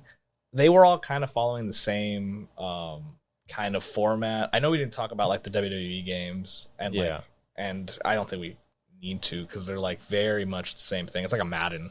Yeah, like, where it's like, it's just everybody has played WWE games. Like, there's so many memories, and and like it's the same game every year. They just add different wrestlers to the game, and like I think, but back in the '90s, you know, when I was growing up, and like we played these Aki games, those felt good. Those felt like real good games, and I do miss that engine. I do wish Def Jam got love. Because I know that the current people that own Def Jam lie to us every couple weeks on Twitter, and they're like, "Hey guys, we should bring it back." I didn't even know that they were still like active or anything. Yeah, they're still active on Twitter and everything. I remember looking up like, is Def Jam 3 or 4? 4. Is Def Jam 4 being made? And like, there's always a rumor like, they're working on it. They're trying to get it together since like 2009. I've been looking at this. I mean, personally, right now, I want them to make a. I didn't talk about Persona 4 Ultimax. It's like it's a very anime fighter. It's like super gimmicky. It's super niche. And that was my introduction to Persona. I thought it was just a fighting game, but turns out it's a whole, what is it? Yeah, it's like JRPG. Yeah, it's a JRPG. And so like I kind of hope they would. We had a leak like a while ago for like because they every once in a while their trademarks leak, and it's like P5T. Was like the trademark that leaked, and everyone's like, "Oh shit, are we gonna get Persona 5 like Arena Fighter?" Because it was Persona 5. That would Arena. be cool. And it was like a tactics. It's like a Final Fantasy tactics game. Yeah. Those are lame. I like them, but it's not a fighting game, so I'm like, damn it. Yeah. So I kind of hope that. I mean, we're still in what year 6 of a Persona 5? They haven't let it die. Do they have the dancing game yet? Yes, and I loved it. Okay. I planned them that game. Yep. But like I think a Persona 5 fighting game would be fine. There's enough characters to like fledge it out. But like my dream game, I like for the longest time I wanted them to remake Third Strike, but then they did. I feel like Third Strike with rollback, but then we have Fightcade. Do you know about Fightcade? Fightcade's like this. It's a PC like kind of.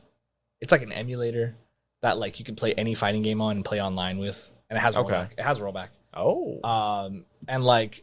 You can play like a bunch of old games, but the issue with it is that you need to find players. You need to like you need to go on Discord and be like, "Hey, anybody want to play Third Strike for like 10 sets?" And then like that sucks. Yeah. Yeah, it's not like in person, like next to next or right next to each other. I lied. Mortal Kombat 4 or not Mortal Kombat 4. MVC 4. If Disney cared, that would be awesome. There's gonna be a Marvel's Capcom 4. There is no, like because Disney owns them. That's all right.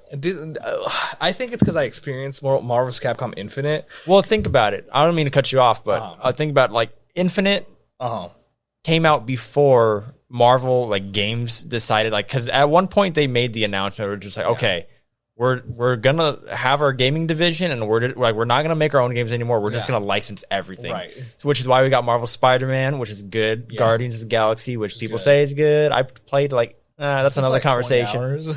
I played like 12 hours and I was just like it's repetitive.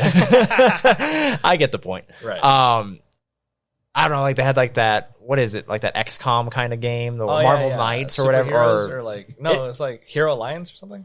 No, Ultimate Alliance. No, not Ultimate Alliance. But that one too. Yeah, they partnered up with Switch and they made a new one. Yeah. I was talking about like the Marvel Knights one, but it's not called Marvel Knights. It's called something else. Oh, you mean the Venom looking one where they're like Rising Sun? Yeah, we're on the same page. Yeah. Midnight Suns. Midnight Suns. Yeah. But point is, Marvel is just at the point where we're just like, hey, we try to intervene with games. We're not good at it. Yeah. You guys just do your thing. So I think as long as they get a team on it, I don't know who works on Marvel vs. Capcom. I think it'll happen. Yeah, because I remember Marvel vs. Capcom 3 came out before the MCU. It was like all the characters in it are from the MCU, and I remember that's how MCU characters are. Yeah. We get it. And like I remember them making it and them being like, okay, we need to add Dormammu, we need to add Rocket Raccoon, we need to add such obscure She-Hulk. characters. Yeah, because at they're the like time, like, now everybody knows them. Exactly at the time, because they're like, because we need to promote Guardians, we'll put Rocket Raccoon in there. Well, not even like this was Marvel's Capcom 3 came out. Yeah, before Mortal Kombat 2011, so this was like 2010, maybe 2009. I remember playing it in 2011, so it was definitely around that time.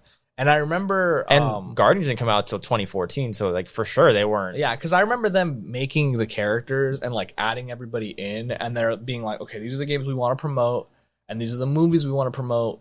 So we're gonna put them in the game so that they can get some promotion out of it.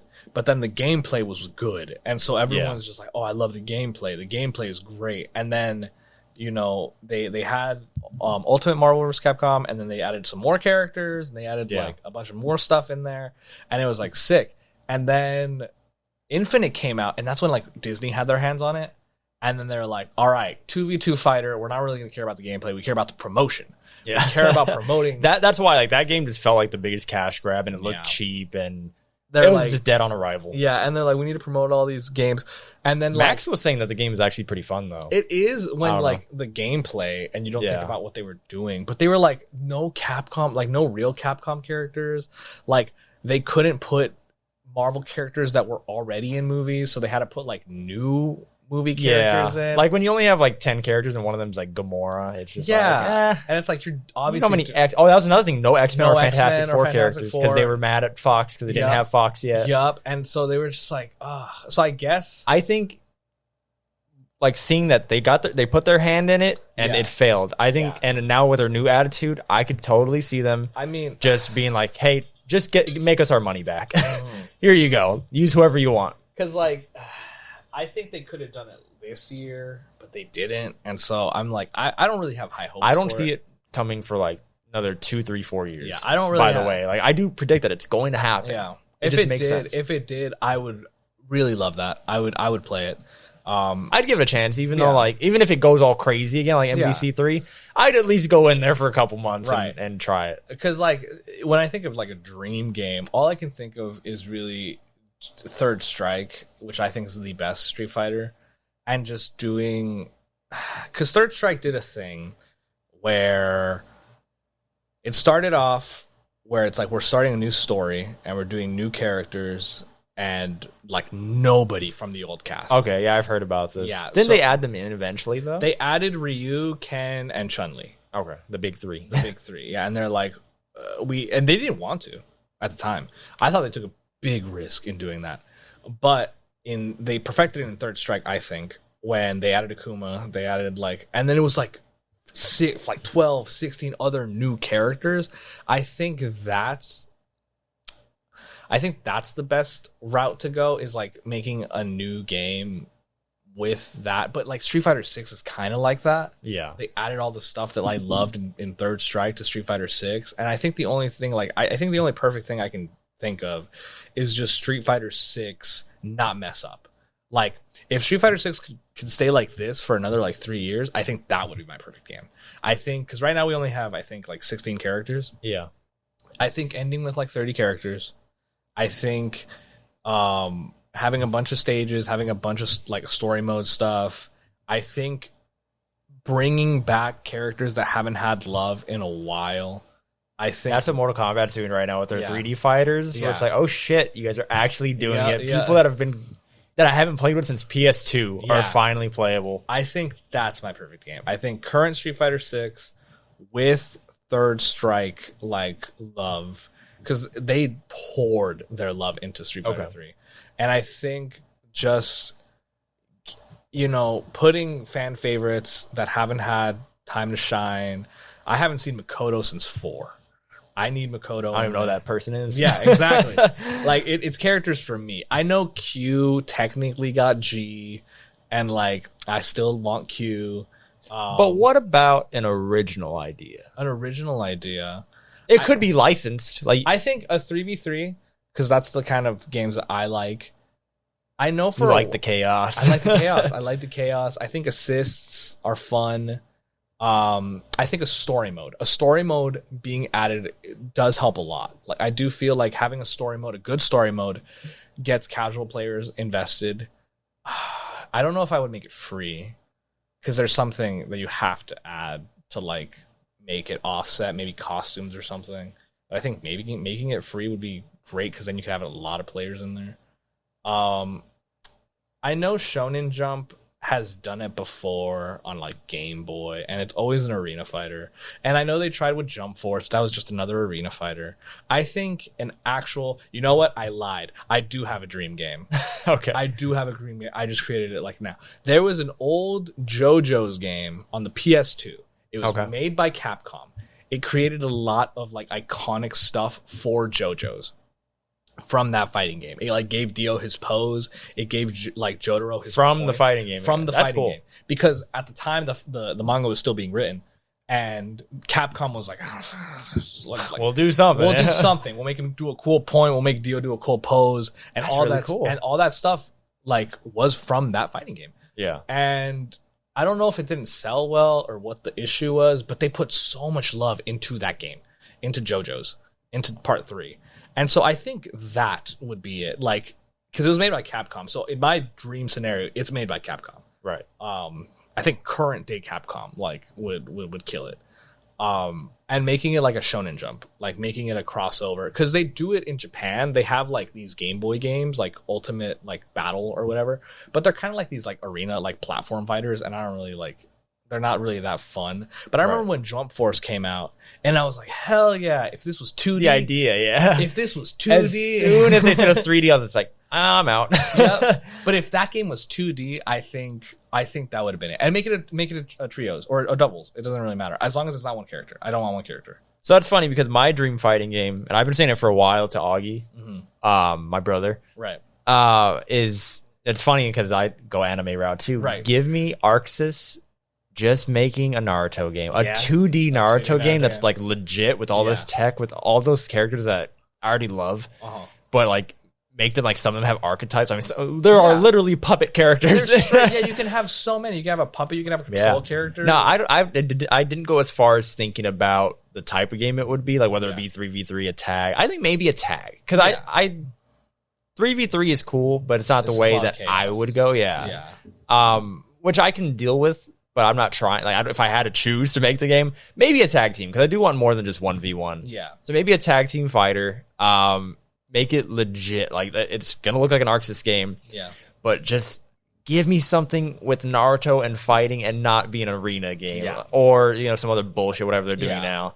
But man, I've wanted that for so long. It would bring so many people to the scene. Like Augie, who loves Naruto, would definitely hop on the game. And I think it is possible, because we've seen it with Dragon Ball. Yeah. Like, it's worked with Dragon Ball.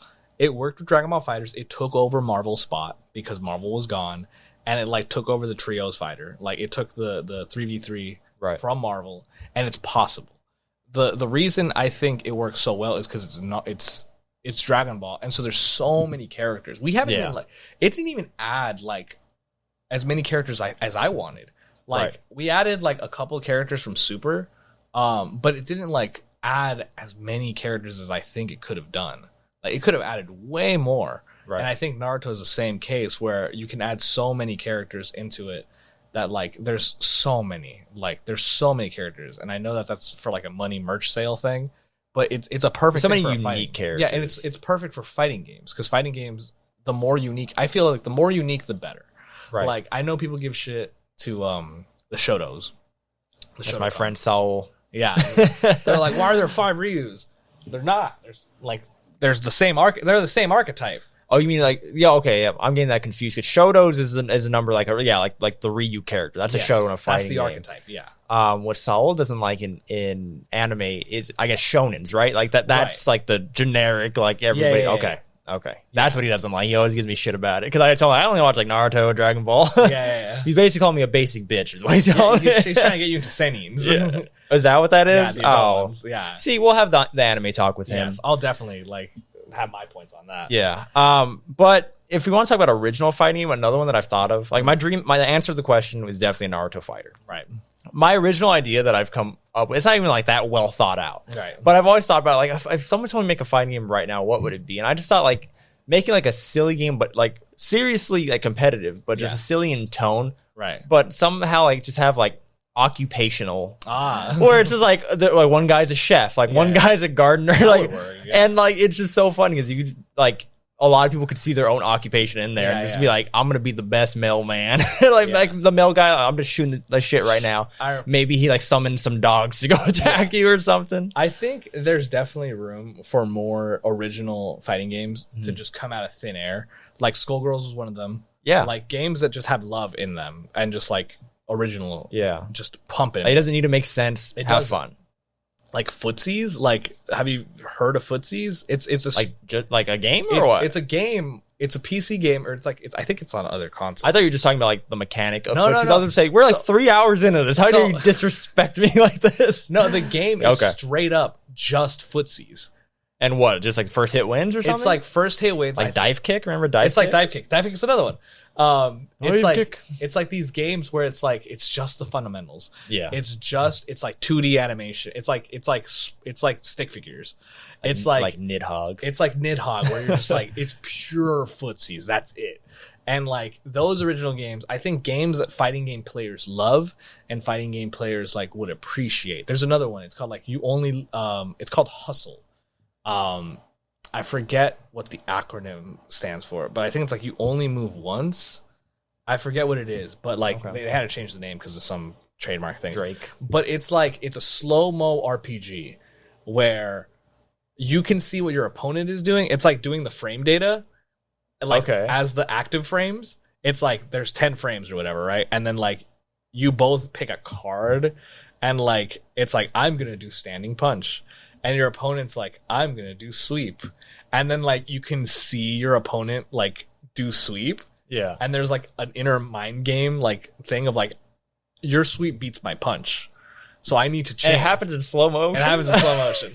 It's like $4. Yeah. But it's games like that. It's like there's another one called Them's Fighting Herds, like another original game. It was originally... What is that? That sounds familiar. It was originally supposed to be a My Little Pony like fighting game, but they couldn't get the license. Even though they got support from the. I have seen this. Is this out already? It's been out. Yeah, okay. It's like on season 2 or something, or like its second year or something like that. But it got support from the voice actors, and I think some of the voice actors are actually in it. But it's got the archetypes. It's got like love, and it's just straight up. It's like it feels like Marvel. It feels like Skullgirls. And there's games like that where I'm like, I think just more people need to make fighting games. Like I feel like it's the one genre that doesn't get a lot of love because it's so niche and it's so hard. It's so hard to get into. It's so hard to get good. And so I think just more options would make things a lot better. Yeah, and it does seem like indie is the way to go. Yeah. For these unique original ideas, because again, we have the big 3 established, and now we're getting some other studios that make other games are getting into it. Yeah. Some of them that have been doing it for a while, like Guilty Gear, are finally getting recognition. Like that's what I'm saying. Like all the numbers are looking up. Yeah. So we're in a good place with fighting games. I think so. I think if we just keep it going, I think if just the community can keep it going, I think money is fine. Like I think having good prize pools, I think having developers give you a reason to play is another good thing. Like the $1 million pot for Street Fighter 6 is what got like it's. I think it started as a joke of like everybody's gonna go for it. Like everyone's going for that $1 million. Everyone is like turning on their what's it called? Their like learning hat on. Everyone's putting the learning hat on, and they're like, you know what? I'm gonna get good at this Street Fighter because $1 million are on the line. Yeah, and some of us know we're never gonna touch it. And we're never going to get there. But it's like a driving force. But what if? But like, what if? What if I get it? Like, it started as a joke for me when I was talking. And I was like, oh, by the way, there's like Street Fighter's getting $1 million on the line. And everyone's going to play for it. And then like part of me is like, what if I trained really hard? Cue the Rocky montage. Yeah. And it's like I went from silver to platinum in the 2 months. Or 2 months that it's been out. And it's like one of those things where it's like, it is a driving force. It is like, I know it's a joke and I'm not going to actually win the $1 million, but what if I did? Like, it's one of those things where like everyone's going for it. I feel like everyone's going for it. And I think prize pools that big make more players. More players get invested. Sonic Fox didn't play Mortal Kombat this Evo. Yeah. He got out of Mortal Kombat because he wanted to focus on Street Fighter. Exactly. And he got like, what, 20th or something? 24th? I think he was top 24. Yeah. He got pretty high up there. Yeah, and that was for him. Like, imagine if he just did it like another year, just like, fuck everything. Like, I'm just doing Street Fighter. I wonder how far he would go. And he lost. You know who eliminated him? Was it Menard? Angrybird. Really? So the champion is the one that eliminated him. So I think he feels a little bit even better about that. Yeah. One more thing I want to shout out, and then you can do closing comments, and then we'll get out of here. All right. And our own thing is literally kicking us out. It says we got 25 more minutes. So 25 minutes. I just wanted to shout out Angrybird. Yeah. For that moment in the finals. Let's talk about that. Yeah. How do you feel about that? Well, are we talking about the same thing? Yes. When the controller paused? Yeah. So what's his name? The other one? Menardi. Menardi? We jokingly call him Menard because it's a real name. But it's Menardi. He's from the Dominican Republic. Okay. The Republic Dominicana. So he's playing with the pad, with the controller. Yeah. And it goes off. I don't know if it died, because if it died, I don't know how he got it back up that quick. I believe it got disconnected because it was connected on his controller. Okay. Like he had a USB-C. Yeah. So again, if you're this far in, you know, which is probably like one person's this far in, and they're just like, yeah, they know. But if your control disconnects in a tournament rules, it's up to the other player, which they usually do this. The other player will then take the round. Yes, they'll take the round because when it's supposed to be paused and mess with the game, whatever. They have the option to take the round or restart the round itself too. Well, that's usually the two options. So this guy's control gets disconnected when he's like, he has all the momentum and he's coming back. He reset the bracket. Yeah. He's coming back, and then his control messes up. Angrybird had every right to just take the round. And instead, like this dude, I forgot his name. Menardi. Looks over at Angrybird, and Angrybird was just like no, like we're good, like let it ride. Yeah. So he didn't restart the round because I think that would have been an L2, right? That would have Menardi would have been down 2-0. Okay. Yeah. So this dude, like, it was just paused. Like, when we're only like 3-4 seconds in. Yeah. It was paused, and then he just said, let it rock. They unpaused and just fought exactly like from again. So like the stance, like it's like they were just starting the round again, but still, the fact that he did that and not just take the round, he's just like, no, like we're good. Like we're playing fair, right? Yeah. Like I get it. It's cool. It's actually even like more black and white, because at Evo, one of the rules is it's automatic. The player. That's what I thought. Like as soon as it happened, I was just like, oh, that's the round. So it's automatic. The player doesn't get to choose. The only way you can veto it is if the player is like, no, let it rock. And that's what he did. And the tournament organizers are also like, no, let it rock. And apparently one of the guys that was working there was on headset, and he was like listening to commentary. And apparently the moment it happened, all he heard in his headset was, let it rock, let it rock, let it rock. Like, let it just rock. But it's not like Angrybird knows that. So, like, to him, it's just... Or is that what you mean? Well... Because he does have a headset on. He does have a headset, but it was just for the game. It was just for the game. Gotcha. And so it's not like Angrybird knows. So him, too, just naturally, he's just like, no, we're good. Like, let's play. It was such a, like, it's so honest. It's so fair. Yeah. It's respect. Like that's like the meme, like the Predator meme with like the two arms. Yeah. It's like that's the man shit. That's fighting games. Yeah.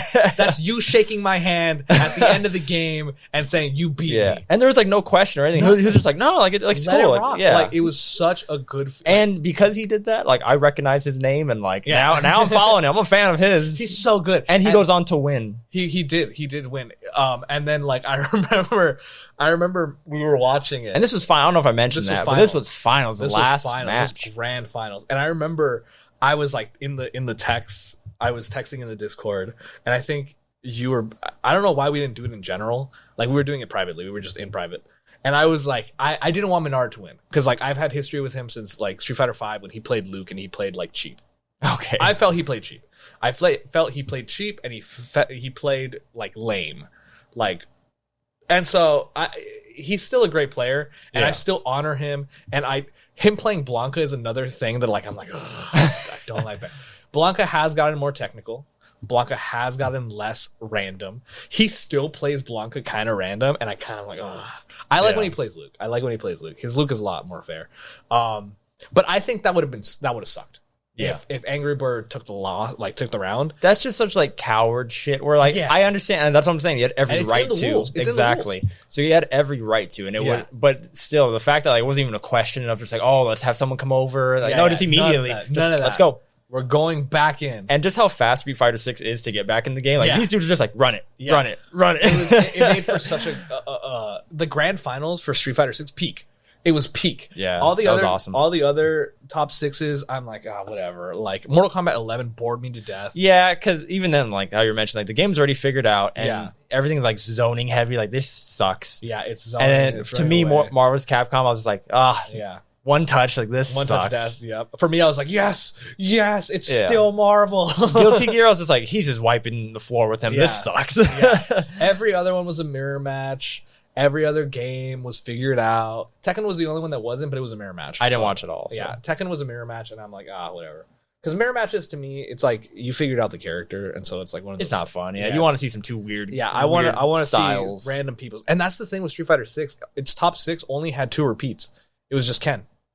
And I didn't notice that. And if you don't count, if he played Blanca, then it would have been everyone, like original, like 6 original characters. Yeah, 6 original characters. And so I thought that, like, we need to keep, like, that needs to keep happening. Like, that needs to continue. Like, that is, like, everyone, I don't know, because I notice these things, because I'm an old school head that, like, notices handshakes. I notice handshakes. You and the handshake. That's going to be the thumbnail, I'll just say. Hold my, like... I remember when Geef got it announced, and he has this one move where it's like a parry, and it's like he grabs your hand and just slams your ass, and he slams you, and it's like, hold my hand, shake my hand. And so like that's one of the things that, like, I think it's respect, it's community, it's because it reminds me of. So this is more of a growing up thing in Mexico, you know. We didn't have that much good stuff. Like, all the cabinets we had were busted down. All the games you played, the way you played, it was very much old school. It's you put a quarter on the arcade stick. I'm next. I play winner. Yeah. Like, that's how it is. And then you run your set, and then you shake hands at the end. You play next to your opponent. And so it's like one of those things I felt was dying. I felt that was dying in esports. Being a man. Yeah. Back in my day, we shook hands. We had integrity. Back in my day, you took the round. And so it's one of those things where, like, I noticed it during the esports era, that there was a lot of disrespect. There was a lot of shit talking. There was a lot of... there's people like yelling in each other's face. I don't know if you saw that during Mortal Kombat, but there's one dude... on MK11 like last year, 2 years ago. Yeah, I noticed it in MK11. They didn't shake hands. Like, I noticed it in MK11. I noticed it in Under Night. I noticed it in some, like, that's games. Why I love Sonic Fox. Yeah, it's because he's just, even when he loses, he's so, like, gracious in defeat, and it's not like an act. Like, that dude is seriously yeah, you got me, and then he'll hug him. Yep. He always gives props to Goichi. Every time Goichi comes to the States, he loves him. Yeah. He's always with Sonic Fox. After I saw that video I was telling you about, like, I noticed, like, on Twitter, like, him showing him love all the time. Yeah, I was like, okay, he's great. Cool. And that's what I want. That's the community I want. I want scenarios like that, where Angrybird could have just taken the cheap way. He could have just taken the round loss, but it made for a much more entertaining grand finals. It made it so, you know, the respect that he showed Men RD and reverse, like it's the old school way. Yeah. It's you know, it's something that like it wasn't about like numbers and I've upped my chances now. Like I'm gonna get it to Capcom. Yeah, like I'm switching the momentum. None of it wasn't even a thought process. He was just like, no, you're good. Yeah, let's go. And that's stuff that like it would happen in arcades. That's the same things. I mean, we can't pause in arcades, but it's the same thing in arcades. We're like, oh, I dropped my phone. I'm not gonna touch my stick. I'm not touching my stick. Get your phone. Yeah, and then we'll play right back. It's stuff like that, because I noticed that in esports, like when we were esports, it was a lot about numbers, it was about wins, it was about shit talking your opponent a lot, and I'm fine with shit talk. Yeah. But like going on Twitter and like being like, you fucking suck, like you can't beat me in a first to 10, and then getting to the first to 10, and then like getting angry at the end of it. Like, you're talking about Perfect Legend or what? I mean, or is that just a thing that happens? This is a thing that just happens. Like, it happens a lot. Like, where, well, they'll like shit talk and then they like get more mad at the end of it. Like, it was one of those things where it's like, we're not going to settle it. Take your L. Yeah.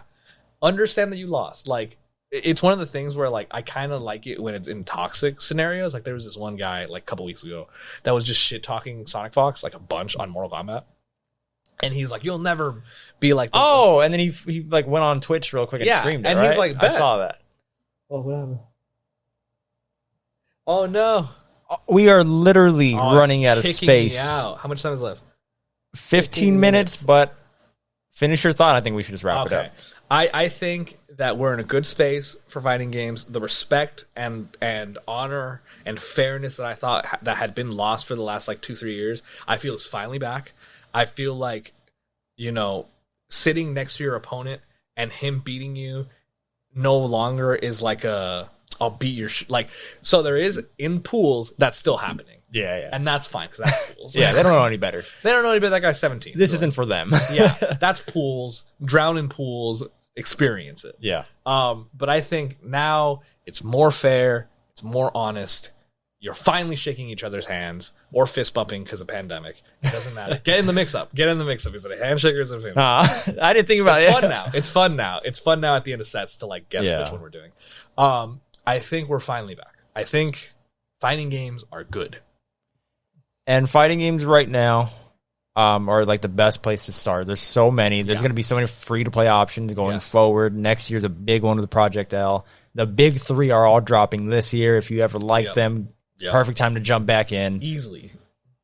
We're in a good place. I think so. I think it's like a renaissance. It's like a renaissance. That's what we're gonna call this, the fighting game renaissance. I mean, that's how I felt in 2009. And so like during that drought, and I'm like, I was playing Mortal Kombat, I was playing Marvel, I was playing Tekken, I was playing Street Fighter. It's like there's so many good games, and there's so many good games you can play back in the day too. If you're like, oh, I don't know how to play fighting games, I'm not good at them, like just pick one, go into the tutorial, go push buttons. Go on YouTube. There's so much help. There's so many ways to get good. There's so many guides now. There's so much resources. And like, stop. Yeah. Get help. Get help. And there was like a thing where back in the day, it's like an old head with a stick is going to win, right? That's the whole thing. Not anymore. Now, like, there's like the who's going to win the $1 million, right? Back in the day, it's like, oh, it's going to be Angrybird. Like, he's won every major in the day. No, it's going to be either Angrybird, an old head, or some 18-year-old trans kid that has unlimited resources because everyone has the frame data. We have Discords that like have ways to get you in. There's so many content. There was creators. A blind person that won. He won a set. Yeah. He won a set. You have no excuse. No excuse. If you're interested in fighting games, pick one up, suck for a little bit, get help, get good, have fun. Experience ego death. It is a great feeling. That'll wrap it up for us. Go ahead, pimp out your stuff one more time. Twitch.tv, Koke1337 is my main Twitch. My Twitter is also Koke1337. I'm on Street Fighter a bunch, so if you want to play me in a couple sets, I think it's the same. I think it's just Koke. So I think it's the same. I think it's the same. Either way, find the Lily player that's platinum in the Street Fighter servers. Oh yes, it's magic. I'm gonna put it in the description anyway. Yeah. But yeah, if they stayed this long, then I'm sure they're interested, and you'll get some followers. Yeah. You send your people my way. Oh yeah. And if this does numbers, we'll definitely do some more. We'd even like hit on all the topics. I think we really could. I still got more left in the tank. The only reason I'm not talking is because this thing is telling me to stop. And you know what? Leave them wanting more. Exactly. There'll be a part 2. I might break this up into 2. So there's gonna be a part 3. This is definitely the longest one, but we're gonna get the hell out of here. So like, subscribe, share, bell, all those things. Definitely subscribe if you went this far, you coward. Oh yeah. Hit it. Yes, sir. And until next time, peace out. And shake my hand. Oh.